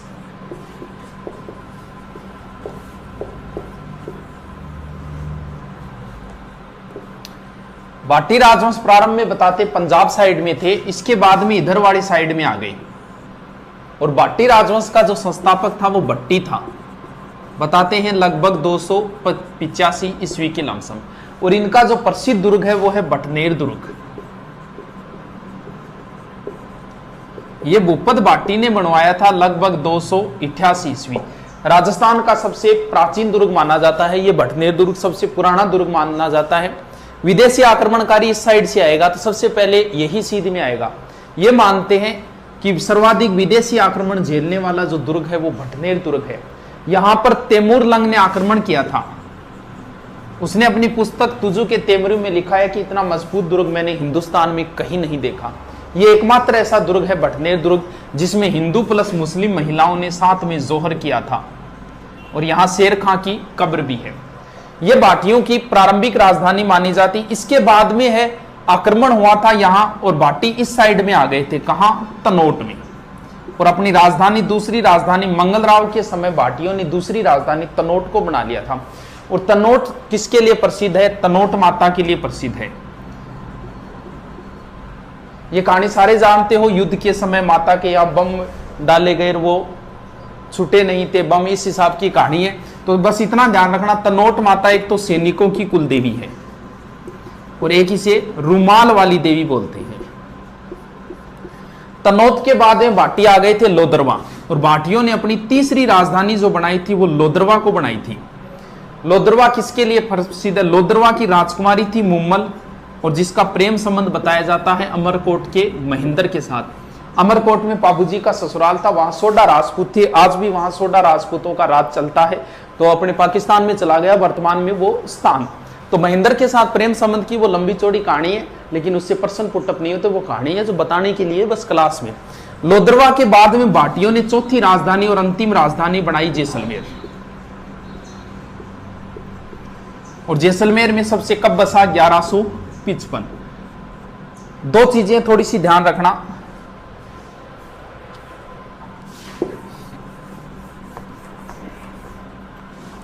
एक तो है त्रिकुट पहाड़ी और एक है त्रिकुट पर्वत। त्रिकुट पहाड़ी के ऊपर तो जैसलमेर दुर्ग है, और त्रिकुट पर्वत के ऊपर केला माता का मंदिर है करौली में। कैसे केला, कैसे करौली, कैसे कालीसील। केला माता का मंदिर करौली में है, और करौली ये कालीसील, काली सिंध नहीं है, कालीसील है, कालीसील जहां पे लंगूरिया गीत गाया जाता है मीणा जाति द्वारा। लंगूरिया नृत्य गीत एक ही बात है। जैसलमेर दुर्ग की जो बातें हैं वो अधूरी सी है, जैसे यहाँ 99 बुर्जे 100 पूरे नहीं हुए। यहाँ 2.5 साके है, एक साका अधूरा रह गया था जैसलमेर दुर्ग के। 2.5 साके है, 2.5 साके यानी अधूरा रह गया था साका। साका जोहर वगैरह क्या है ये तो लंबी चौड़ी कहानियां हैं, कभी फिर करेंगे। थोड़ा सा 2.5 साका ध्यान रखना। 2.5 साका कहाँ का प्रसिद्ध है? जैसे पहला साका बताते हैं मूलराज के समय हुआ था, अलाउद्दीन का आक्रमण हुआ था। 2 डेटें आती है 1292 और 98, लेकिन राजस्थान का पहला साका 1301 में हुआ था, इसलिए यह प्रमाणित नहीं माना जाता। दूसरा जो साका हुआ था वो दुद्दा के समय हुआ था, बताते हैं फिरोज शाह का आक्रमण हुआ था। और तीसरा हुआ था 1550 में लूणकरण। लूणकरण रूठी रानी उमादे का पिता। लूणकरण के समय हुआ था। गंधार के अमर अली का आक्रमण हुआ। पुरुष तो मारे गए थे, लेकिन महिलाएं जोहर नहीं कर पाई थी, जो अधूरा रह गया था। ये अधूरा साका है 2.5 साका। बाकी सर्वाधिक साके है जैसलमेर चित्तौड़गढ़ दुर्ग में हुए हैं 3। ये थोड़ी सी बातें थी नॉर्मल सी भाटी राजवंश की। 4-5 शासक है जाट शासक, उनका भी देख लेते हैं। फासली रीडिंग मार रहे हैं ये जाट राजवंश। जाट राजवंश का उदय औरंगजेब के समय हुआ था। राजवंश की जिक्र करें, औरंगजेब के समय औरंगजेब के विरुद्ध गोकुला मथुरा का एक जाट था गोकुला ने अपने कुछ व्यक्तियों को लेकर औरंगजेब के विरुद्ध खड़ा किया था। तो गोकुला जाटों का प्रारंभिक नेता है। ये जाट राजवंश का संस्थापक नहीं, ये जाटों का एक तरीके का नेता है। इसने अब्दुल नमी की हत्या कर दी थी, जो हिंदू मंदिरों को तोड़ रहा था, और औरंगजेब ने गोकुला को मरवा दिया। इसके बाद में नेतृत्वकर्ता बन गया राजाराम। जाटों का दूसरा नेता है राजाराम। राजाराम के बारे में आता है कि राजाराम ने अकबर की कब्र को लूटा था। इसके बाद में जाट साम्राज्य के जो माना जाता है वो माना जाता है चूड़ामन से। जाट साम्राज्य का संस्थापक चूड़ामन है, जबकि जाट साम्राज्य का वास्तविक संस्थापक कौन है? बदन सिंह। बदन सिंह को सवाई जयसिंह ने ब्रजराज की उपाधि दी थी, और डींग की जागीर दी थी। डींग के जल महल बदन सिंह ने बनवाए थे, जो प्रसिद्ध जल महल है डींग के जल महल। डींग वैसे जल महल जयपुर के अंदर ही है, लेकिन जो प्रसिद्ध जल महल है वो यहीं की है। ब्रजराज की उपाधि और जाट साम्राज्य का जाटों का प्रारंभिक नेता गोकुला, फिर राजाराम, जबकि जाट साम्राज्य का संस्थापक चूड़ामन है और जाट साम्राज्य का वास्तविक संस्थापक बदन सिंह को माना है। इसके बाद में जाटों का शक्तिशाली जो शासक है सूरजमल को माना जाता है। और सूरजमल जी ने ही एक दुर्ग बनाया था जिसका नाम है लोहागढ़। कद बनाया गुरु जी? 1733। यह मजबूत दुर्ग माना जाता है, अजय दुर्ग माना जाता है कि इसे आज तक कोई नहीं जीत पाया। लोहागढ़ दुर्ग, लोहागढ़ दुर्ग में दो चीजें, एक तो जवार बुर्ज है और एक फतेह बुर्ज है। जवार बुर्ज दिल्ली विजय के उपलक्ष्य में, किसने दिल्ली विजय की बाद में करेंगे, और एक फतेह बुर्ज है, ये अंग्रेजों की विजय के उपलक्ष्य में है। इसके बाद में सूरजमल जी का पुत्र था जवाहर सिंह, पिता की हत्या का बदला लेने के लिए दिल्ली गए थे और वहां से दो चीजें उठा के लाए। एक तो अष्ट धातु का दरवाजा, ऐसा उल्लेख आता है कि अष्ट धातु का दरवाजा चित्तौड़ दुर्ग में था जिसे अलाउद्दीन ले गया था। और यह अष्ट धातु मतलब 8 धातुएं, सोना चांदी पीतल वगैरह, वो होती है अष्ट धातु। तो नहीं याद रहे को अष्ट धातु उठाने के लिए जोर चाहिए, जोर जवाहर सिंह में था। यानी अष्ट धातु का दरवाजा कौन उखाड़ के लाए थे? जवाहर सिंह। ये इस यहां से एक काले संगमरमर के पत्थर का बेड लाए थे जो वर्तमान में डींग के जल महलों के अंदर रखा हुआ है। इसके बाद में शासक है रणजीत सिंह। इनके समय भरतपुर दुर्ग के अंदर मल्हार राव होलकर ने शरण ली। मराठा मल्हार राव होलकर, कब? 1803। और अंग्रेज लेख था जिसने गोलीबारी की, बम बरसाई, लेकिन दुर्ग को जीत नहीं पाए। उसके बाद में इसका नाम हो गया था लोहागढ़।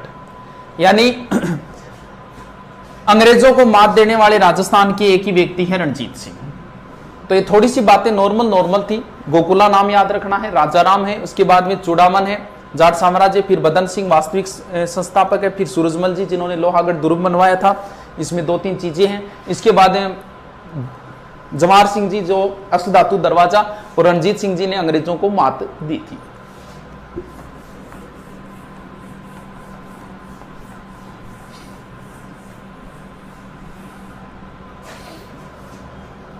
क्या हो? रुक तो आगे बना रहे हो। लास्ट बच्चे हैं, चौहान तो डाले हुए हैं, गुहिल और सिसोदिया। लंबी चौड़ी कहानियां हैं, इनको कंप्लीट करना। थोड़े से देख लेते हैं, बहुत लंबा चौड़ा हो जाएगा वरना तो वीडियो। गुहिल राजवंश का संस्थापक गुहिलादित्य था। गुहिलादित्य शिलादित्य का पुत्र था। 567 में याद रह जाएगा गुहिल का, गुहिलादित्य। जबकि नाम याद करना है बप्पा रावल। गुहिल राजवंश का वास्तविक संस्थापक बप्पा रावल था, जिसने हरित ऋषि की सेवा की थी। लंबी चौड़ी कहानियां हैं। बप्पा रावल वास्तविक संस्थापक माना जाता है। ऐसा माना जाता है पाकिस्तान का रावलपिंडी शहर भी इन्हीं के नाम के ऊपर है। ये पहले व्यक्ति है जिन्होंने मेवाड़ में सोने के सिक्के चलाए। एकलिंग जी मंदिर बनवाया था। एकलिंग जी मेवाड़ के वास्तविक राजा माने जाते हैं, बाकी इनके नौकर माने जाते हैं कि भी हम, हमारे वास्तविक राजा एकलिंग जी, हम तो इनके नौकर हैं, हम तो इनके राणा हैं। तो मेवाड़ के वास्तविक राजा एकलिंग जी है। जयपुर के वास्तविक राजा गोविंद देव जी, भगवान श्री कृष्ण को जयपुर वाले मानते हैं, और मेवाड़ वालों के वास्तविक राजा एकलिंग जी। इन्होंने अपनी प्रारंभिक राजधानी नागदा को बनाई। राजधानियां बहुत चेंज होगी मेवाड़ में। देखो आगे बप्पा रावल, इसके बाद में शासक आएगा अलट। अलट के बाद में शासक आएगा जेतर सिंह। इसके बाद में राजधानी चेंज करने वाला आएगा रतन सिंह। बप्पा रावल ने नागदा को बनाया, अलट ने आहड़ को बनाया, जेतर सिंह ने चित्तौड़ को बनाया, और इसके समय भी चित्तौड़ है। तो ऐसे याद करने में कोई समस्या, बाद में और राजधानियां चेंज होगी। इसके बाद में राजधानी आएगी, फिर चित्तौड़ के बाद में आएगी कुंभलगढ़। कुंभलगढ़ के बाद फिर चित्तौड़ जाएगी, फिर उदयपुर आएगी, फिर गोगुंदा आएगी। कुंभलगढ़ कुंभा के समय, चलो देखो, अलहट आहड़, ए और आ, इस हिसाब से याद रख लेना कि अलहट ने आहड़ को राजधानी बनाया था। ये पहला आदमी था जिसने हुण राजकुमारी से विवाह किया था। ये राजपूतों का पहला अंतरराष्ट्रीय विवाह है। जेतर सिंह, ये देखो दो ऊपर मात्रा है, यहाँ चित्तौड़ के ऊपर भी दो ऊपर मात्रा है, यानी जेतर सिंह ने राजधानी किसको बनाई? चित्तौड़ को। कुंभलगढ़ राजधानी बनाई थी कुंभा ने। चित्तौड़ फिर दोबारा महाराणा संग्राम सिंह के समय राजधानी वापस फिर चित्तौड़ हो गई थी। उदयपुर राजधानी उदय सिंह के समय थी। इसके बाद में गोगुंदा राजधानी हो गई थी प्रताप के समय। महाराणा प्रताप के समय कई राजधानियां हुई, गोगुंदा हुई थी, कुंभलगढ़ हुई थी, चावंड भी हुई थी, अंतिम राजधानी उनकी चावंड थी। तो प्रताप के समय तो कई राजधानियां चेंज हुई है।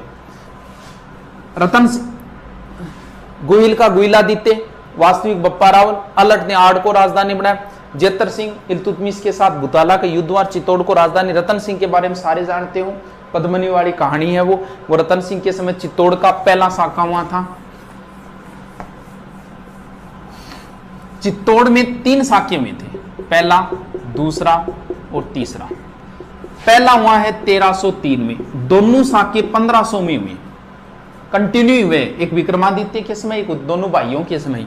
3 के बाद में 4, 5, 6, 7 और 8, यानी पहला 1303 में, दूसरा 1534-35 में, तीसरा 1567-68 में।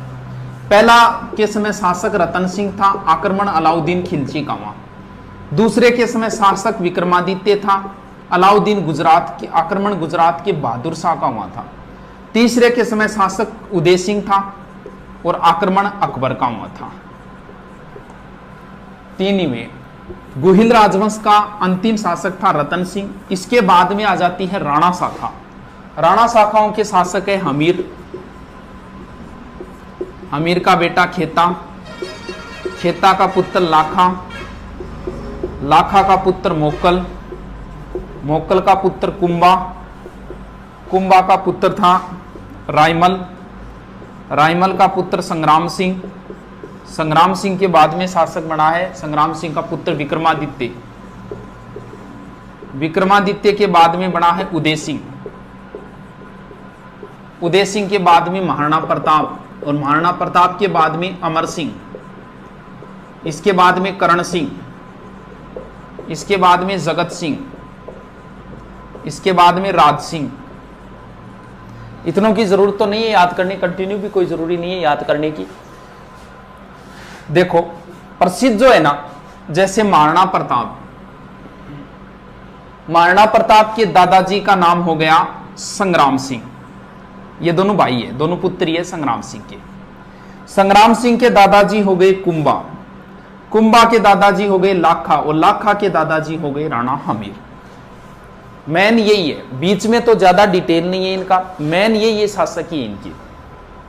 मैन चीजें अगर इनकी देखें, फास्टली रिपीट मारे, क्योंकि मेवाड़ के इतिहास में 15 घंटे लगते हैं। नॉर्मल ऐसी मैन चीजें इनकी देखते हैं। फिर भी अगर आप शॉर्ट में याद करो तो संग्राम सिंह, और अब 2 ही दिन बचे हैं तो 2 ही शासक याद कर लो, लगभग पर्सन इसी में से आता है, या तो संग्राम सिंह में से आएगा या महाराणा प्रताप का तो निश्चित ही मान लो एग्जाम के अंदर। राणा हमीर, ये कौन सा वंश शुरू हो गया? सिसोदिया। राणा हमीर सिसोदिया राजवंश का संस्थापक है। इसके सिर्फ उपनाम है। मेवाड़ का उद्धारक, विषम घाटी पंचानन, प्रबल हिंदू राजा। मेवाड़ का उद्धारक कहा गया है अमीर को। मेवाड़ का उद्धारक भामाशाह को भी बोलते हैं, पीछे राजस्थान पुलिस में आया था। विषम घाटी पंचानन का अर्थ होता है विकट परिस्थितियों में शेर के समान, यानी ये आदमी विकट परिस्थिति में भी शेर के समान रहा था। विषम घाटी पंचानन कहां कहा गया? ये कुंभा ने कहा था।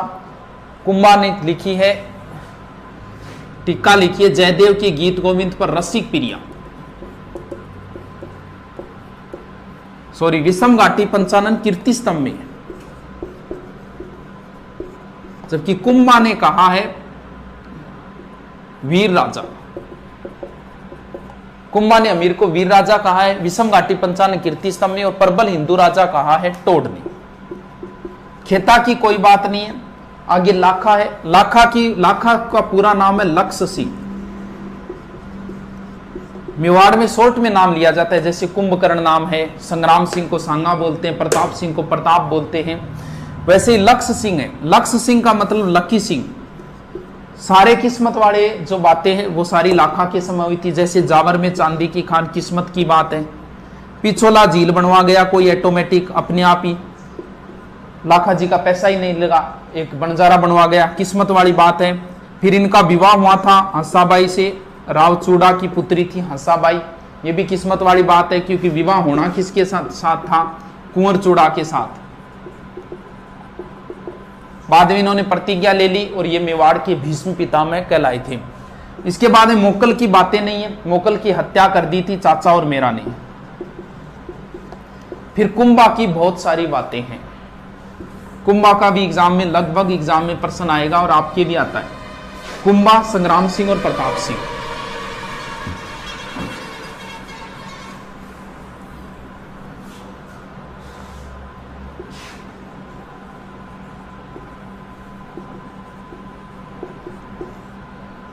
कुंभा के उपनाम बहुत है। कुंभा की जोधा के साथ एक संधि हुई थी आंवला बावला 1453। कुंभा के समय गुजरात का शासक था कुतुबुद्दीन शाह और मालवा का था महमूद खिलजी प्रथम। कुंभा के उपनाम बहुत है। अभिनव भट्टाचार्य, राणो रासो, हालगुरु, हिंदू सुल्तान,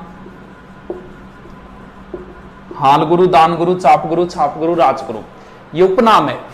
अभिनव भट्टाचार्य, राणो रासो, हिंदू सुल्तान, हालगुरु, दानगुरु, चापगुरु, छापगुरु। तो ऐसे भी प्रश्न आ गया, निम्न में से कुंभा की उपाधि नहीं है। तो नहीं है ऑप्शन जब भी आएगा ध्यान रखना वो किसी प्रसिद्ध अन्य राजा का ही आएगा, क्योंकि कुंभे की 200-250 उपाधियां हैं। बाकी ऐसे भी पूछ लिया, तात्कालिक मुस्लिम शासकों द्वारा कुंभा को दी गई उपाधि। इन तीनों को वैसे भी याद रखना पड़ेगा। देखो इधर मुस्लिम नाम आ रहा है, इधर हिंदू नाम आ रहा है, यानी मुस्लिम शासकों ने हिंदू सुल्तान कहा कि हिंदुओं में ये एक ही है। रासो बोलते हैं साहित्य को, कुंभा साहित्यकारों का आश्रयदाता था, इसलिए राणो रासो। अभिनव भट्टाचार्य यानी कुंभा संगीत का ज्ञाता था। कौन सा संगीत का? वीणा बजाता था कुंभा। बताते कुंभा स्वयं वीणा वादक था। इसके बाद में कुंभा का इनके साथ भी युद्ध हुए थे। कुंभा का महमूद खिलजी के साथ युद्ध हुआ था, सारंगपुर युद्ध या मालवा युद्ध 1437। ये युद्ध महत्वपूर्ण, युद्ध की विजय के उपलक्ष्य में जो चीज बनवाई थी वो महत्वपूर्ण है, वो है विजय स्तंभ। विजय स्तंभ, विजय स्तंभ 9 मंजिली है, 1 2 3 4 5, 9 तो मंजिली है, 120 से 122 फीट ऊंची है, लगभग 157 इसके अंदर लगभग सीढ़ियां है। विजय स्तंभ में लगभग 90 लाख खर्चा आया था 9वीं मंजिल पर, और तीसरी मंजिल पर 9 बार, 9 आंकड़े आते हैं इसमें ज्यादा। विजय स्तंभ की 9वीं मंजिल पर बताते हैं 9 बार अल्लाह लिखा है अरबी भाषा के अंदर। इसकी 8वीं मंजिल पर कोई मूर्ति नहीं है, और इसकी 9वीं मंजिल एक चीज और है, चित्तौड़गढ़ दुर्ग में इसके नजदीक एक चीज और है जिसका नाम है कीर्ति स्तंभ। ये 7 मंजिली है, ये 9 मंजिली है, ये 75 फुट है, ये 120 फुट है। ये कुंभा ने नहीं बनवाई थी, ये कुंभा ने बनवाई थी, ये बनवाई थी जैन व्यापारी जीजा। इसका प्रश्न ये ज्यादा है, कीर्ति स्तंभ किस जैन तीर्थंकर को समर्पित है? ये देखो एक है, एक का सा लग रहा है। 1 नंबर जैन तीर्थंकर को समर्पित है। 1 नंबर कौन है? आदिनाथ या ऋषभदेव। कीर्ति स्तंभ अलग है और कीर्ति स्तंभ प्रशस्ति अलग है। कीर्ति स्तंभ प्रशस्ति कुंभा की कीर्ति का बखान करती है, इसका मतलब विजय स्तंभ की 9वीं मंजिल पर है। इसे जैन कीर्ति स्तंभ कह सकते हो। ये विजय स्तंभ अलग है, कीर्ति स्तंभ अलग है, कीर्ति स्तंभ प्रशस्ति अलग है। तीनों चीजों में कंफ्यूज मत होना। इसके बाद में कुंभा ने बहुत सारे निर्माण कार्य करवाए हैं। शॉर्ट में देख लेते हैं। राजस्थान में स्थापत्य का स्वर्णकाल कुंभा के समय माना जाता है। कुंभा ने मेवाड़ में सर्वाधिक दुर्ग बनाए, मारवाड़ में सर्वाधिक मालदेव ने बनवाए थे। वीर विनोद के लेखक श्यामल दास ने कहा है कि मेवाड़ में 84 में से 32 दुर्ग अकेले कुंभा ने बनवाए हैं। जबकि ऐसा प्रश्न जरूर पूछा जा चुका है, लेकिन आपको सिर्फ 5 ही नाम याद रखने हैं। कुंभलगढ़, अचलगढ़, बहुत पिछली बार राजस्थान पुलिस में आया था इसका प्रश्न। कुंभलगढ़, अचलगढ़, बसंतगढ़, बैराठ और भोमट, बस ये 5 ही दुर्ग याद करने। एक और करो तो कर लेना, छठा मचान। सीधा सा है कुंभलगढ़, अचलगढ़, बसंतगढ़, बैराट, भोमट, कुंभलगढ़, अचलगढ़, बसंतगढ़, बैराट, भोमट, कुंभलगढ़, अचलगढ़, बसंतगढ़, बैराट, भोमट। इनमें से ये दोनों सिरोही में है। बसंतगढ़ को कई बार बसंती भी लिख देते हैं। बैराट भोमट पड़ता है बाड़मेर में, बैराट पड़ता है भीलवाड़ा में, मचान पड़ता है सिरोही में, और कुंभलगढ़ हो गया रासम। ये एक ही दुर्ग है जिसका डिटेल है, बाकी का कोई डिटेल नहीं है, नाम और जिला। थोड़ी सी बात देख लेते हैं कुंभलगढ़ दुर्ग। कुंभलगढ़ दुर्ग की सबसे बड़ी विशेषता बस यही है। चित्तौड़ दुर्ग अगर आपको दिखाया हुआ मिलेगा तो विजय स्तंभ मिलेगी, अगर कुंभलगढ़ दिखाया मिलेगा तो ये 36 किलोमीटर लंबी दीवार मिलेगी, जिसे भारत की महान दीवार the great wall of India कहा जाता है। बहुत ऊंचाई पर है ये दुर्ग। इस दुर्ग के अंदर एक महल है कटारगढ़। यहां कुंभा ने राजधानी ये बना ली थी, यहां से कुंभा पूरे मेवाड़ को देखता था, इसे मेवाड़ की आंख कहते हैं। कटारगढ़ के सबसे ऊपर महल है बादल महल, जिसे बादल भी टच करते हैं। इसी बादल महल में 9 मई 1540 ज्येष्ठ शुक्ल तृतीया वार रविवार महाराणा प्रताप जयवंताबाई के गर्भ से महाराणा प्रताप का जन्म हुआ था। ये प्रश्न पीछे राजस्थान पुलिस में आया था, महाराणा प्रताप का जन्म कहां हुआ था। इसमें कटारगढ़ बादल महल ऑप्शन नहीं थे, सीधा सीधा ऑप्शन था कुंभलगढ़। यानी महाराणा प्रताप का बचपन किस दुर्ग में गुजरा था? कुंभलगढ़ दुर्ग के अंदर। यह कुंभलगढ़ दुर्ग इतिहास में आज तक कभी नहीं जीता गया, इसे सिर्फ एक बार जीता गया था। यह 1578 में शाहबाज के समय। शाहबाज ने कुंभलगढ़ पर 3 बार आक्रमण किया था। पीछे फैसलेट में आया था यह प्रश्न। एक बार जीता था। ये मेवाड़ वालों के जब भी कोई संकट आता था वो यहां जाते थे। इसे मेवाड़ महाराणाओं की संकटकालीन संस्थली, मारवाड़ राजाओं की संकटकालीन संस्थली बोलते सिवाना दुर्ग। सिवाना दुर्ग को भी शाहबाज खान ने जीता था चंद्रसेन के समय, और इस दुर्ग को भी शाहबाज खान ने जीता है 1578 के अंदर। इसी दुर्ग के अंदर थोड़ा सा इधर एक कुंड है, मामादेव कुंड। यहां कुंभा पूजा कर रहा था। कुंभा के अंतिम समय में उन्माद रोग हो गया था, जिसमें बैकी बैकी बातें करना होता है, आदमी भूल जाता है क्या वो उन्माद रोग होता है। और यहां कुंभा के पुत्र उदा आया और कुंभा की हत्या कर दी। उदा को मेवाड़ का पितृहंता कहते हैं। राजपूत सरदारों ने इसे स्वीकार नहीं किया क्योंकि इसने जघन्य काम किया, पिता की हत्या की, इसे निकाल दिया और कुंभा के दूसरे पुत्र रायमल को बना दिया था राणा।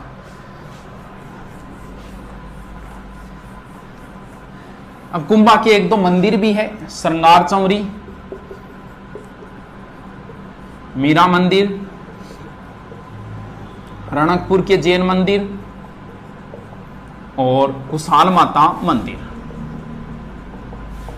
श्रृंगार चौरी कुंभा की पुत्री थी रमाबाई, जिसे वागीश्वरी बोलते हैं। यह भी विद्वान विदुषी महिला थी। श्रृंगार चौरी इन्हीं के विवाह की चौरी है चित्तौड़गढ़। कुंभा की लगभग चीजें चित्तौड़गढ़ दुर्ग में ही है। मीरा मंदिर यह भी चित्तौड़ में है, इसमें कंफ्यूज मत होना। कुंभा का शासनकाल है 1433 से 68, जबकि मीरा का जन्म हुआ था 1498 में, यानी कुंभा की मृत्यु के 30 साल बाद। फिर भी मीरा मंदिर है। इसी कंफ्यूजन की वजह से टोड ने लिख दिया था कि मीरा जो है वो कुंभा की पत्नी थी, जबकि ऐसा नहीं है। मीरा मंदिर जो है वो पहले कृष्ण भगवान का मंदिर था, कुंभा स्वामी मंदिर था। मीरा इसमें बैठ के पूजा करती थी, इसलिए मीरा मंदिर नाम से प्रसिद्ध हो गया था। तो बनवाया इसे किसने था? कुंभा ने ही बनवाया था। रणकपुर के जैन मंदिर पड़ते हैं पाली में, बहुत प्रसिद्ध मंदिर है, मथाही नदी के किनारे है। इसमें 1444 खंबे हैं, स्तंभों का वन बोलते हैं, घंटियों का मंदिर भी बोलते हैं। ये मालवा दोबारा जब विजय की थी ना कुंभा ने, तब बनवाई थी द्वितीय मालवा विजय के उपलक्ष्य में कुशाल माता का मंदिर।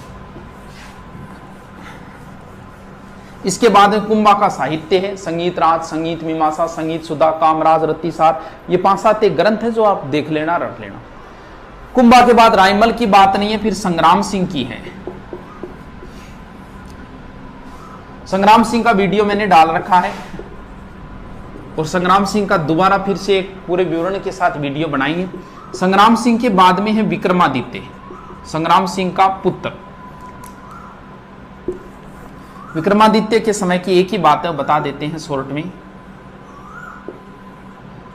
अब चित्तौड़ का राणा बन गया संग्राम सिंह के बाद विक्रमादित्य, और सांगा की विधवा पत्नी कर्मावती राजकार्य संभाल रही है। गुजरात का था बहादुर शाह। बहादुर शाह ने सोचा कि मेवाड़ कमजोर तो है, चलो आक्रमण करते हैं। इसने 1534 में आक्रमण किया, लेकिन कर्मावती ने इसे रणथंबोर की जागीर देके वापस भेज दिया था। और बहादुर शाह की हुमायूं के साथ बिगड़ गई। हुमायूं इस पर आक्रमण करने के लिए चला था। तब इसने सोचा कि हुमायूं आक्रमण करने आ रहा है, क्यों ना चित्तौड़ को जीत ले।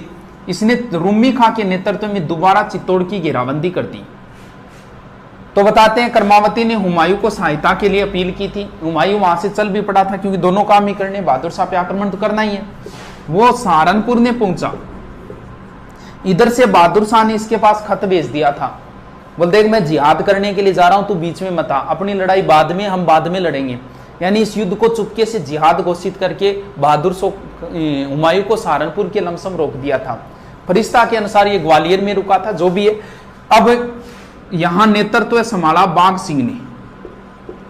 कर्मावती ने विक्रमादित्य और अपने पुत्र दूसरा उदय सिंह, इन दोनों को ननियाल बूंदी भेज दिया। बाघ सिंह के नेतृत्व में केसरिया हुआ, कर्मावती के नेतृत्व में जोहर हुआ और 1534-35 चित्तौड़गढ़ का दूसरा और सबसे बड़ा साका पूर्ण हुआ। यहाँ 13,000 रानियों ने जोहर किया था। इसके बाद में विक्रमादित्य की सब जानते हो, बनवीर ने हत्या की, उदय सिंह को मारना चाहा। पन्नाधाई ने अपने पुत्र चंदन का बलिदान देके उदय सिंह को सुरक्षित पहले देवलिया के ठाकुर के पास, फिर डूंगरपुर और फिर लास्ट में कुंभलगढ़ ले गए थे। आशा शाह की देखरेख में रखा। इसके बाद में शासक बन गया उदय सिंह।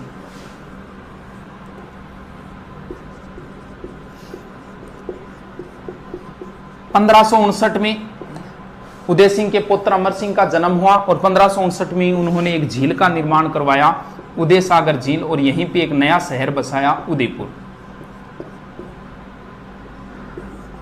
अकबर था शासक। अकबर ने नागौर पे आक्रमण किया था जयमल पर, राजा जयमल राठौड़ पर। जयमल इसकी शरण में आ गए थे, उदय सिंह की शरण में। अकबर ने गुजरात पर आक्रमण किया। गुजरात का था बहादुर शाह। ये बहादुर शाह भी आ गया था, बहादुर शाह ने बाज बहादुर, ये बाज बहादुर भी उदय सिंह की शरण में आ गया था। अकबर ने दोनों मांगे, उदय सिंह ने मना कर दिया। तब अकबर ने चित्तौड़ दुर्ग को घेरा था 1567-68। यहां जैमल और फत्ता ने नेतृत्व किया। 4 माह घेराबंदी चली, राजपूतों द्वारा लड़ा गया सबसे अच्छा युद्ध माना जाता है, सबसे खतरनाक। इस युद्ध के बारे में पूरा डिटेल बताएंगे, इसका वीडियो डालेंगे। सबसे अच्छा युद्ध था ये। 4 महीने तक कैसे कैसे रहा, क्या घेराबंदी रही, अकबर ने क्या किया, यहाँ 8000 राजपूतों ने क्या किया, वो पूरी प्रोसेस है। 1 घंटा लगता है समझाने में, लेकिन इसको कभी फिर डालेंगे। बहुत अच्छा युद्ध था ये चित्तौड़गढ़ का, तीसरे साके का। और यहाँ जैमल और फत्ता के नेतृत्व में केसरिया हुआ और फत्ता की पत्नी फूलकंवर के नेतृत्व में जोहर हुआ था। ये चित्तौड़ का तीसरा और अंतिम साका था। इस घटना के थोड़े दिनों बाद ही उदय सिंह की मृत्यु हो गई थी गोगुंदा में। उदय सिंह ने अपने छोटे पुत्र जगमाल को राणा बना दिया था। मेवाड़ में एक रिवाज है कि जो राणा बनेगा वो दाग संस्कार में नहीं जाएगा। तो वहां जगमाल दिखाई नहीं दिया। तब राजपूत सरदारों ने पूछ लिया कि जगमाल दिखाई नहीं दे रहा। तब उन्होंने कहा कि जगमाल को तो राणा बना दिया। तब वो बाकी राजपूत सरदारों ने मिलकर महाराणा प्रताप का यही गोगुंदा में राज्याभिषेक कर दिया था। और उनके पास चित्तौड़ दुर्ग तो मुगलों के पास है, कुंभलगढ़ दुर्ग था। कुंभलगढ़ दुर्ग में सरदार गए, जगमाल को हटाया और महाराणा प्रताप का दोबारा कुंभलगढ़ दुर्ग में राज्याभिषेक हुआ था। और इसे महलों की क्रांति कहा जाता है। इस दोबारा राज्याभिषेक के अंदर मारवाड़ से राव चंद्रसेन भी आए थे। प्रताप एक बहुत इंपॉर्टेंट शासक है। इसके बारे में अगर शॉर्ट में बताया तो भी 1.5 घंटे लगेंगे। तो नॉर्मल आप बातें देख लेना। हल्दी घाटी युद्ध है, थोड़ी सी ऐसी 4 अभियान है। सबसे पहले जलाल खां, क्योंकि इसे बहुत विस्तार से बताना है, कभी पूरे डिटेल से करेंगे। 2-3 घंटे का चैप्टर है। इतिहास का एक महत्वपूर्ण योद्धा है। ऐसे बता रहे हैं तो ऐसे लग रहा है कि भी एक बेइज्जती सी कर रहे हैं इतिहास की। ये सबसे अच्छा करेक्टर है इतिहास का। सबसे पहले 72 में जलाल खां, उसके बाद में 2 नंबर अभियान पे मान सिंह का पिता भगवंत दास, और लास्ट में टोडरमल। ये तीनों आए थे 73 में। टोटल 6 अभियान आए थे महाराणा प्रताप को समझाने। ये 4 युद्ध से पहले, इसके बाद में आए थे 1580 में, और एक अभियान आया था 1584 में। 80 में रहीम जी आए थे, अब्दुल रहीम खान खाना, रहीमन दागा प्रेम का वो रहीम जी। और सबसे अंत में आया था जगन्नाथ कछवा। इन्हें शांति अभियान बोलते हैं क्योंकि ये युद्ध से पहले है और ये युद्ध के बाद है। टोटल 6 अभियान। इनका क्रम ज्यादा पूछा जाता है। सबसे पहले एक मुसलमान को भेजा जलाल खां, फिर मान सिंह को भेजा, और पहले बेटे को भेजा, बेटा कोई काम बिगाड़ दे तो बाप को भेजा जाता है, फिर बाप को भेजा भगवंत दास को, और अंत में भेजा गया है टोडरमल को।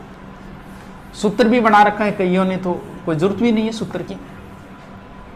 फिर आपको हल्दीघाटी युद्ध की सारी बातें देखनी है, क्या क्या नाम है, क्या क्या है, वो डिटेल आधे घंटे हल्दीघाटी युद्ध में लगता है, तो वो नाम ध्यान में रख लेना। 18-21 जून 1576 है, इधर वाले का रावण सेना का कौन, इधर वाले का कौन, वो नॉर्मल आप डिटेल पूरा देख लेना। इसके बाद में फिर है दिवेर का युद्ध, 4 चौकियां हैं। फिर 1585 में राजधानी बनाई थी लूणा चावंडिया को हरा के चावंड को। पीछे फैसलेट में आया था चावंड राजधानी कितने वर्षों तक रही, तो कुछ बच्चों ने क्या किया, महाराणा प्रताप की मृत्यु 1597 है, 97 में से घटा दिया था, जबकि चावंड राजधानी अमर सिंह के समय तक रही थी। 1615 में जब मेवाड़ मुगल संधि हुई थी तब तक रही थी, तो ये थोड़ा सा ध्यान रखना। 1585 से 1615 तक चावंड राजधानी रही थी। और फिर प्रताप की यहीं धनुष की प्रत्यंचा खींचते समय मृत्यु हुई थी। इसको बहुत शॉर्ट में ले लिया मैं, पूरे डिटेल से वीडियो डालेंगे, बाद में डालेंगे। इसके बाद में महाराणा प्रताप के पुत्र अमर सिंह, इन्होंने मुगलों से संधि कर ली थी। कई अभियान आए थे इनको समझाने, 1605, 1608, 1609, 1611 और अंत में आया था 1613 खुर्रम शाहजहां। 1605 शहजादा परवेज, फिर महावत खां को भेजा था, फिर अब्दुल्ला खां को भेजा था, फिर राजा बस्सू को भेजा था और अंत में आया था खुर्रम या शाहजहां। तो इनके बीच में 1615 में संधि हो गई, जिसे मेवाड़ मुगल संधि कहते हैं। संधि की शर्तें यही थी, अमर सिंह की शर्तें थी, मैं तुम्हारे दरबार में नहीं जाऊंगा, तुम्हारे साथ कोई वैवाहिक संबंध नहीं रखूंगा। उधर से एक शर्त रखी गई थी, आप चित्तौड़ दुर्ग की मरम्मत नहीं करोगे। और बाद में सारा चित्तौड़ उदयपुर वगैरह सब वापस दे दिए और राजधानी हट के चावंड से वापस आ गई थी फिर उदयपुर। फिर मेवाड़ का अंतिम शक्तिशाली शासक जो है वो राज सिंह है, जिन्हें विजय कटकातू की उपाधि औरंगजेब से इनकी बड़ी नहीं थी। इन्होंने नाथद्वारा में नाथ जी का मंदिर और द्वारिकाधीश मंदिर और एक राजसमंद झील बनवाई थी। राजसमंद झील का दूसरा नाम राजसमुद्र है, जो झीलों के अंदर मैंने डाल रखा है। तो मेवाड़ का मैन ऐसी शॉर्ट में बता दिया आपको, थोड़ा सा दोबारा रीडिंग मार लेना इनका। ये थे राजवंश। इसके बाद में एकीकरण का थोड़ा डाल रखा है मैंने, क्रांति डाल रखी है, जनसंख्या डाल रखी है, किसान आंदोलन शॉर्ट में बता देता हूं, बहुत इंपॉर्टेंट है। किसान आंदोलन का प्रश्न आता ही आता है। क्यों पुणे कुर्सी गुरु, ओ गुरु बस आयो 5 मिनट में, ठीक है आयो गुरु, हाँ आयो गुरु आयो, 5 मिनट बैठो। हाँ लास्ट किसान आंदोलन शॉर्ट में बता देता हूं। बिजोलिया सबसे इंपॉर्टेंट, बेगू, उसके बाद बूंदी, ये 3 इंपॉर्टेंट है। इन तीनों में गड़बड़ होगी। बिजोलिया भारत में सबसे पहले आंदोलन यहीं से चले थे। बिजोलिया वर्तमान में पड़ता है भीलवाड़ा के अंदर। या ये किस रियासत में था? ये मेवाड़ रियासत में था। उस समय मेवाड़ का महाराणा फतेह सिंह था, चेतावनी राज चुंगठिया वाले। बिजोलिया में दाकड़ जाति के किसान थे। भारत का सबसे लंबा अहिंसात्मक चलने वाला आंदोलन है, जो 1897 में शुरू हुआ, 1941 में जाके खत्म हुआ। पूछ लिया कितने वर्षों तक चला था? 44 साल तक चला था। यानी इसे भारत का मैराथन किसान आंदोलन कहा जाता है। भारत का मैराथन युद्ध है दिवेर का युद्ध, और मैराथन किसान आंदोलन है बिजोलिया किसान आंदोलन। इतने लंबे को हम 3 पार्टों में बांट लेते हैं आसानी से होने से। पहला चरण, दूसरा चरण और तीसरा चरण। पहला चरण 1897 से 1915, दूसरा 1915 से 23 और तीसरा 1923 से 41। सर चरण कैसे बांटे? नेतृत्वकर्ता के आधार पर। प्रत्येक का नेतृत्वकर्ता बदलेगा, क्योंकि 44 साल तक एक आदमी नेतृत्व नहीं कर सकता। हुआ क्या, गंगाराम धाकड़ के पिता की मृत्यु हुई और मृत्यु भोज पर सारे किसान इकट्ठा हुए थे। वहीं पे निर्णय लिया कि यार 84 प्रकार की लाग बागें कैसे भरे। उसमें बिजोलिया का सामंत जो था वो था किशन सिंह या कृष्ण सिंह। तब वहां पे एक व्यक्ति था साधु सीताराम। साधु सीताराम ने सबको राय दी, बोले यार हो सकता है किशन सिंह गड़बड़ कर रहा हो, अपने एक कोई व्यक्ति जाके फतेह सिंह को समझाओ। बोल किसको भेजें? वो नानजी ठाकरी पटेल को भेज दो। ये गए, फतेह सिंह मिला नहीं। वो एप्लीकेशन उनके ऑफिस में छोड़ के वापस आ गए थे। फतेह सिंह ने हामिद हुसैन को नियुक्त किया था, लेकिन कोई समाधान नहीं हुआ। इस बात की खबर मिली किशन सिंह को। किशन सिंह ने 1903 में इन पर एक कर ठोक दिया, चौरी कर, यानी टैक्स कम कराने के लिए गया था, एक नया और आ गया। किसानों ने विरोध में 2 साल तक लड़कियों के विवाह नहीं किए। सारे किसान एकत्रित होकर गए, बोल जी हम तो छोड़ के जा रहे हैं बिजोलिया। तब ये डर गया था और इसने चौरी कर समाप्त किया और लगान 50% के स्थान पे 40 कर दी। इसके बाद में सामंत बना पृथ्वी सिंह। पृथ्वी सिंह ने जैसे ही नया सामंत बनता है तब एक नया टैक्स लगता है तलवार बंधाई। यह लगा था 1906 में। इसका विरोध हुआ। साधु सीताराम दास है, ब्रह्मदेव है, फतेहकरण चारण आदि के नेता। ये पहला चरण है। तो पहले चरण में याद रखना है, भारत राजस्थान में किसान आंदोलन के जनक साधु सीताराम दास माने जाते हैं, भारत में विजय सिंह पथिक माने जाते हैं। दूसरे चरण का नेतृत्व विजय सिंह पथिक करेंगे। पहले में नेतृत्व याद रखना है, नानजी ठाकरे पटेल को भेजा था 1903 चौरी कर और 1906 तलवार बंधाई कर। दूसरे चरण का जो नेतृत्व है पूरा, वो पूरा का पूरा नेतृत्व विजय सिंह पथिक संभालेंगे। विजय सिंह पथिक बुलंदशहर यूपी के थे। इनका वास्तविक नाम भूप सिंह गुज्जर था। इन्हें टोडगेट जेल में बंदी बनाए, यहां से भागे चित्तौड़ के ओछरी साइड में चले गए थे और वहां महात्मा के रूप में प्रसिद्ध हो गए। और इस आंदोलन का नेतृत्व विजय सिंह पथिक ने संभाल लिया। और विजय सिंह पथिक ने इस आंदोलन को भारत में प्रसिद्ध कर दिया। क्यों?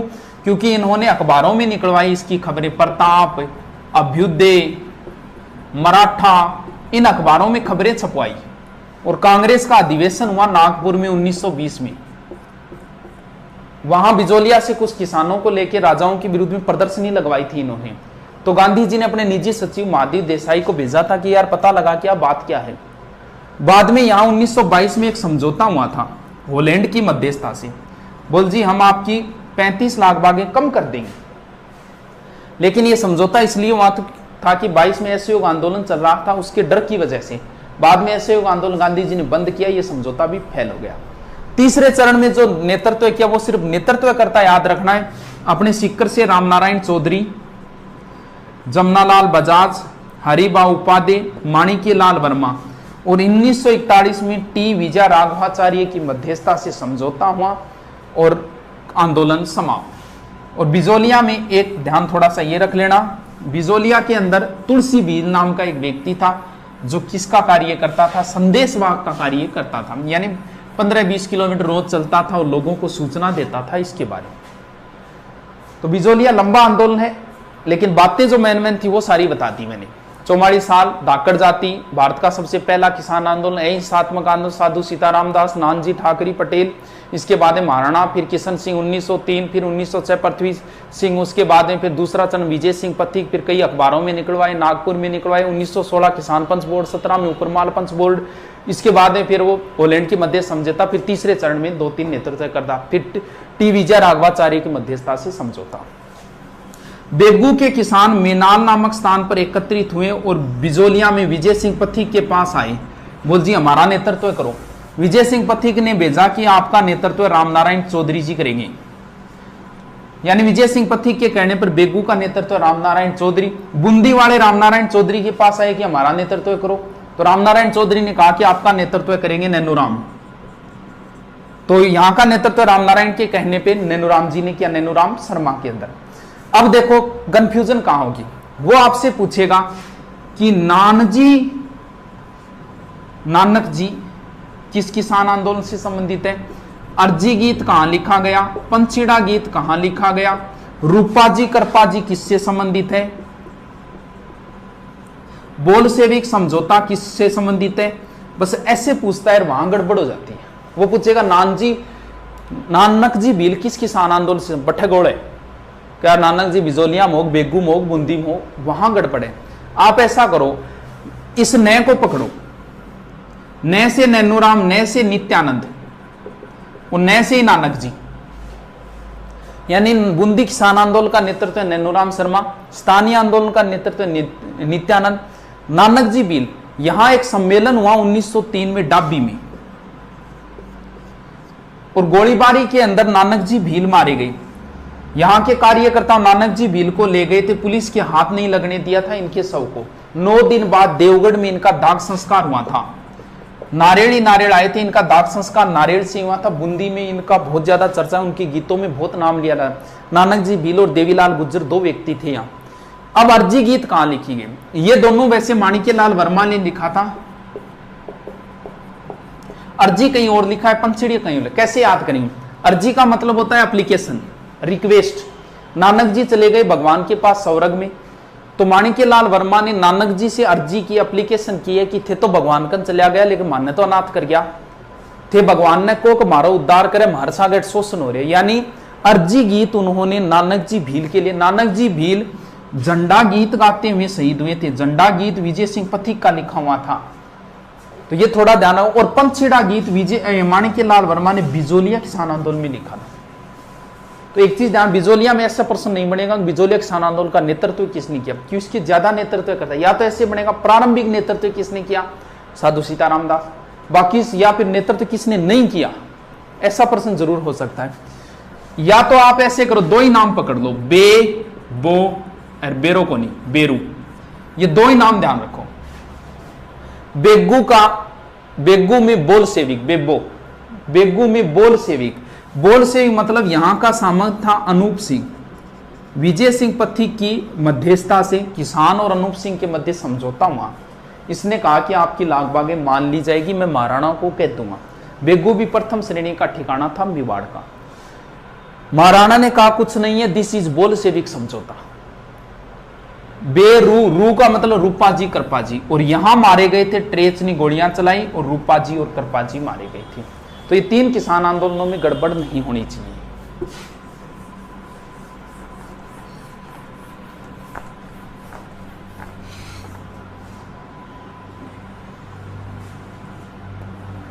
अब बचा है अलवर, सीकर, मारवाड़ और बीकानेर। अलवर ने मेओ ने विद्रोह किया था, मेओ आंदोलन का नेतृत्व यासीन खान ने किया था, और यहां का आंदोलन धीरे धीरे सांप्रदायिक हो गया था, हिंदू मुसलमान हो गया था। यानी कहां के किसान आंदोलन सांप्रदायिक हो गए थे, मेओ। यहां की सबसे बड़ी घटना है नीमूचना। कद हुई गुरुजी, 14 मई 1925। छज्जू सिंह, राजस्थान का जनरल डायर बोलते, छज्जू सिंह ने गोलियां चलाई, किसान मारे गए। इसका कंपैरिजन होता है जलियावाला से, नीमूचना का। कैसे गुरु, इसको नीमूचना हत्याकांड तो नाम दिया था रामनारायण चौधरी ने। इस हत्याकांड को दूसरा जलियावाला, यानी जलियावाला से भी भयंकर बताया था रियासती अखबार जो दिल्ली से निकलता था, और गांधी जी ने इसे डबल डायरिज्म कहा था। और एक जलियावाला कहा जाता है मानगढ़ हत्याकांड को, 1913 में हुआ था, उसकी तुलना भी जलियावाला से होती है। इसके बाद में सीकर के जो किसान आंदोलन थे उनका नेतृत्व भी वैसे रामनारायण चौधरी ने किया था। यहां 1931 में क्षेत्रीय जाट सभा की स्थापना हुई और 1934 में जाट प्रजापति महायज्ञ का आयोजन हुआ था। सीकर के किसान आंदोलन की विशेष बात ये, यहां के किसान आंदोलन की खबरें इंग्लैंड का एक अखबार है डेली हेराल्ड, उस डेली हेराल्ड में छपी थी। अब जब अखबार में आ गई तो फिर संसद में मामला उठा। अंग्रेज था लॉरेंस, उसने इस मामले को संसद में उठाया था, हाउस ऑफ कॉमन। यानी कहां की किसान आंदोलन की खबरें, इंग्लैंड में सीकर की किसान आंदोलन की हाउस ऑफ कॉमन में उठाया था लॉरेंस ने, यानी वहां की संसद में मामला उठा था। यहां की प्रसिद्ध घटना है कटराथल, सीकर। बस यहाँ का प्रसिद्ध प्रश्न है किशोरी देवी, बार बार यही आता है, हरलाल की पत्नी थी। प्रश्न यही आता है कटराथल में 10,000 महिलाओं का नेतृत्व किसने किया, किशोरी देवी ने, और यहाँ वक्ता का कार्य किया था उत्तम। वैसे अगर आपसे पूछ लेना कहाँ किसान आंदोलन में महिलाओं ने भाग लिया था, तो वो बूंदी में है। बूंदी में महिलाओं से भी बेगार ली जाती थी, वहां किसान आंदोलनों में महिला ने भाग लिया था। सीकर में एक जगह है कुद्दन, यहां भी लॉर्ड वेव ने गोलियां चलाई। जयसिंहपुरा में भी हत्याकांड हुआ था। ये 2-3 एक नाम है, थोड़ा ध्यान रखना। बीकानेर में पानी के लिए आंदोलन हुआ था, आबियाना कर के लिए। बीकानेर के महाराजा गंगा सिंह गोलमेज सम्मेलन में गए थे। पीछे से एक अखबार निकलता है बीकानेर दिग्दर्शन, उसमें खबरें छपवा दी थी चंदनमल भेड़ ने गंगा सिंह के विरुद्ध, तो इसे कहा जाता है बीकानेर षड्यंत्र केस। और यहां जो मैन है वो है दूधवा खारा आंदोलन। दूधवा खारा पड़ता है चूरू के अंदर, इसका नेतृत्व हनुमान सिंह वगैरह ने किया। हनुमान सिंह एक पुलिस अधिकारी थे, एग्जाम में आया था कहां की किसान आंदोलन का नेतृत्व एक पुलिस अधिकारी ने किया था, दूधवा खारा। मारवाड़ में वैसे मादा पशुओं के निष्कासन के विरोध में आंदोलन हुआ। यहां एक नाम याद रखना, चांदमल सुराणा। सुराणा होता है बनिया, यानी बनिया का मतलब फिर नापतोल, 1921। यहां तोल आंदोलन हुए थे 1921, 100 शेर से संबंधित था वो तोल आंदोलन। लास्ट घटना है डाबड़ा हत्याकांड, कब हुई थी? 13 मार्च 1947। डाबड़ा पड़ता है डीडवाना नागौर। यहां कुछ लोग मारे गए थे, जिसके अंदर है रामूराम, चुन्नीराम, धन्नाराम, नंदराम आदि 2-3 एक नाम है, वो पीछे एग्जाम में आया था पुलिस वाले में कि रामूराम, चुन्नीराम, धन्नाराम, रुगाराम आदि किस किसान आंदोलन में मारे गए। तो ये थे डाबड़ा हत्याकांड। तो लगभग हिस्ट्री का रिपीट मार दिया है, इसे 1-2 बार आप और देख लें, फायदा ही होगा। लगभग प्रश्न आपको इनमें से कहीं ना कहीं से मिल ही जाएंगे। ठीक है, धन्यवाद।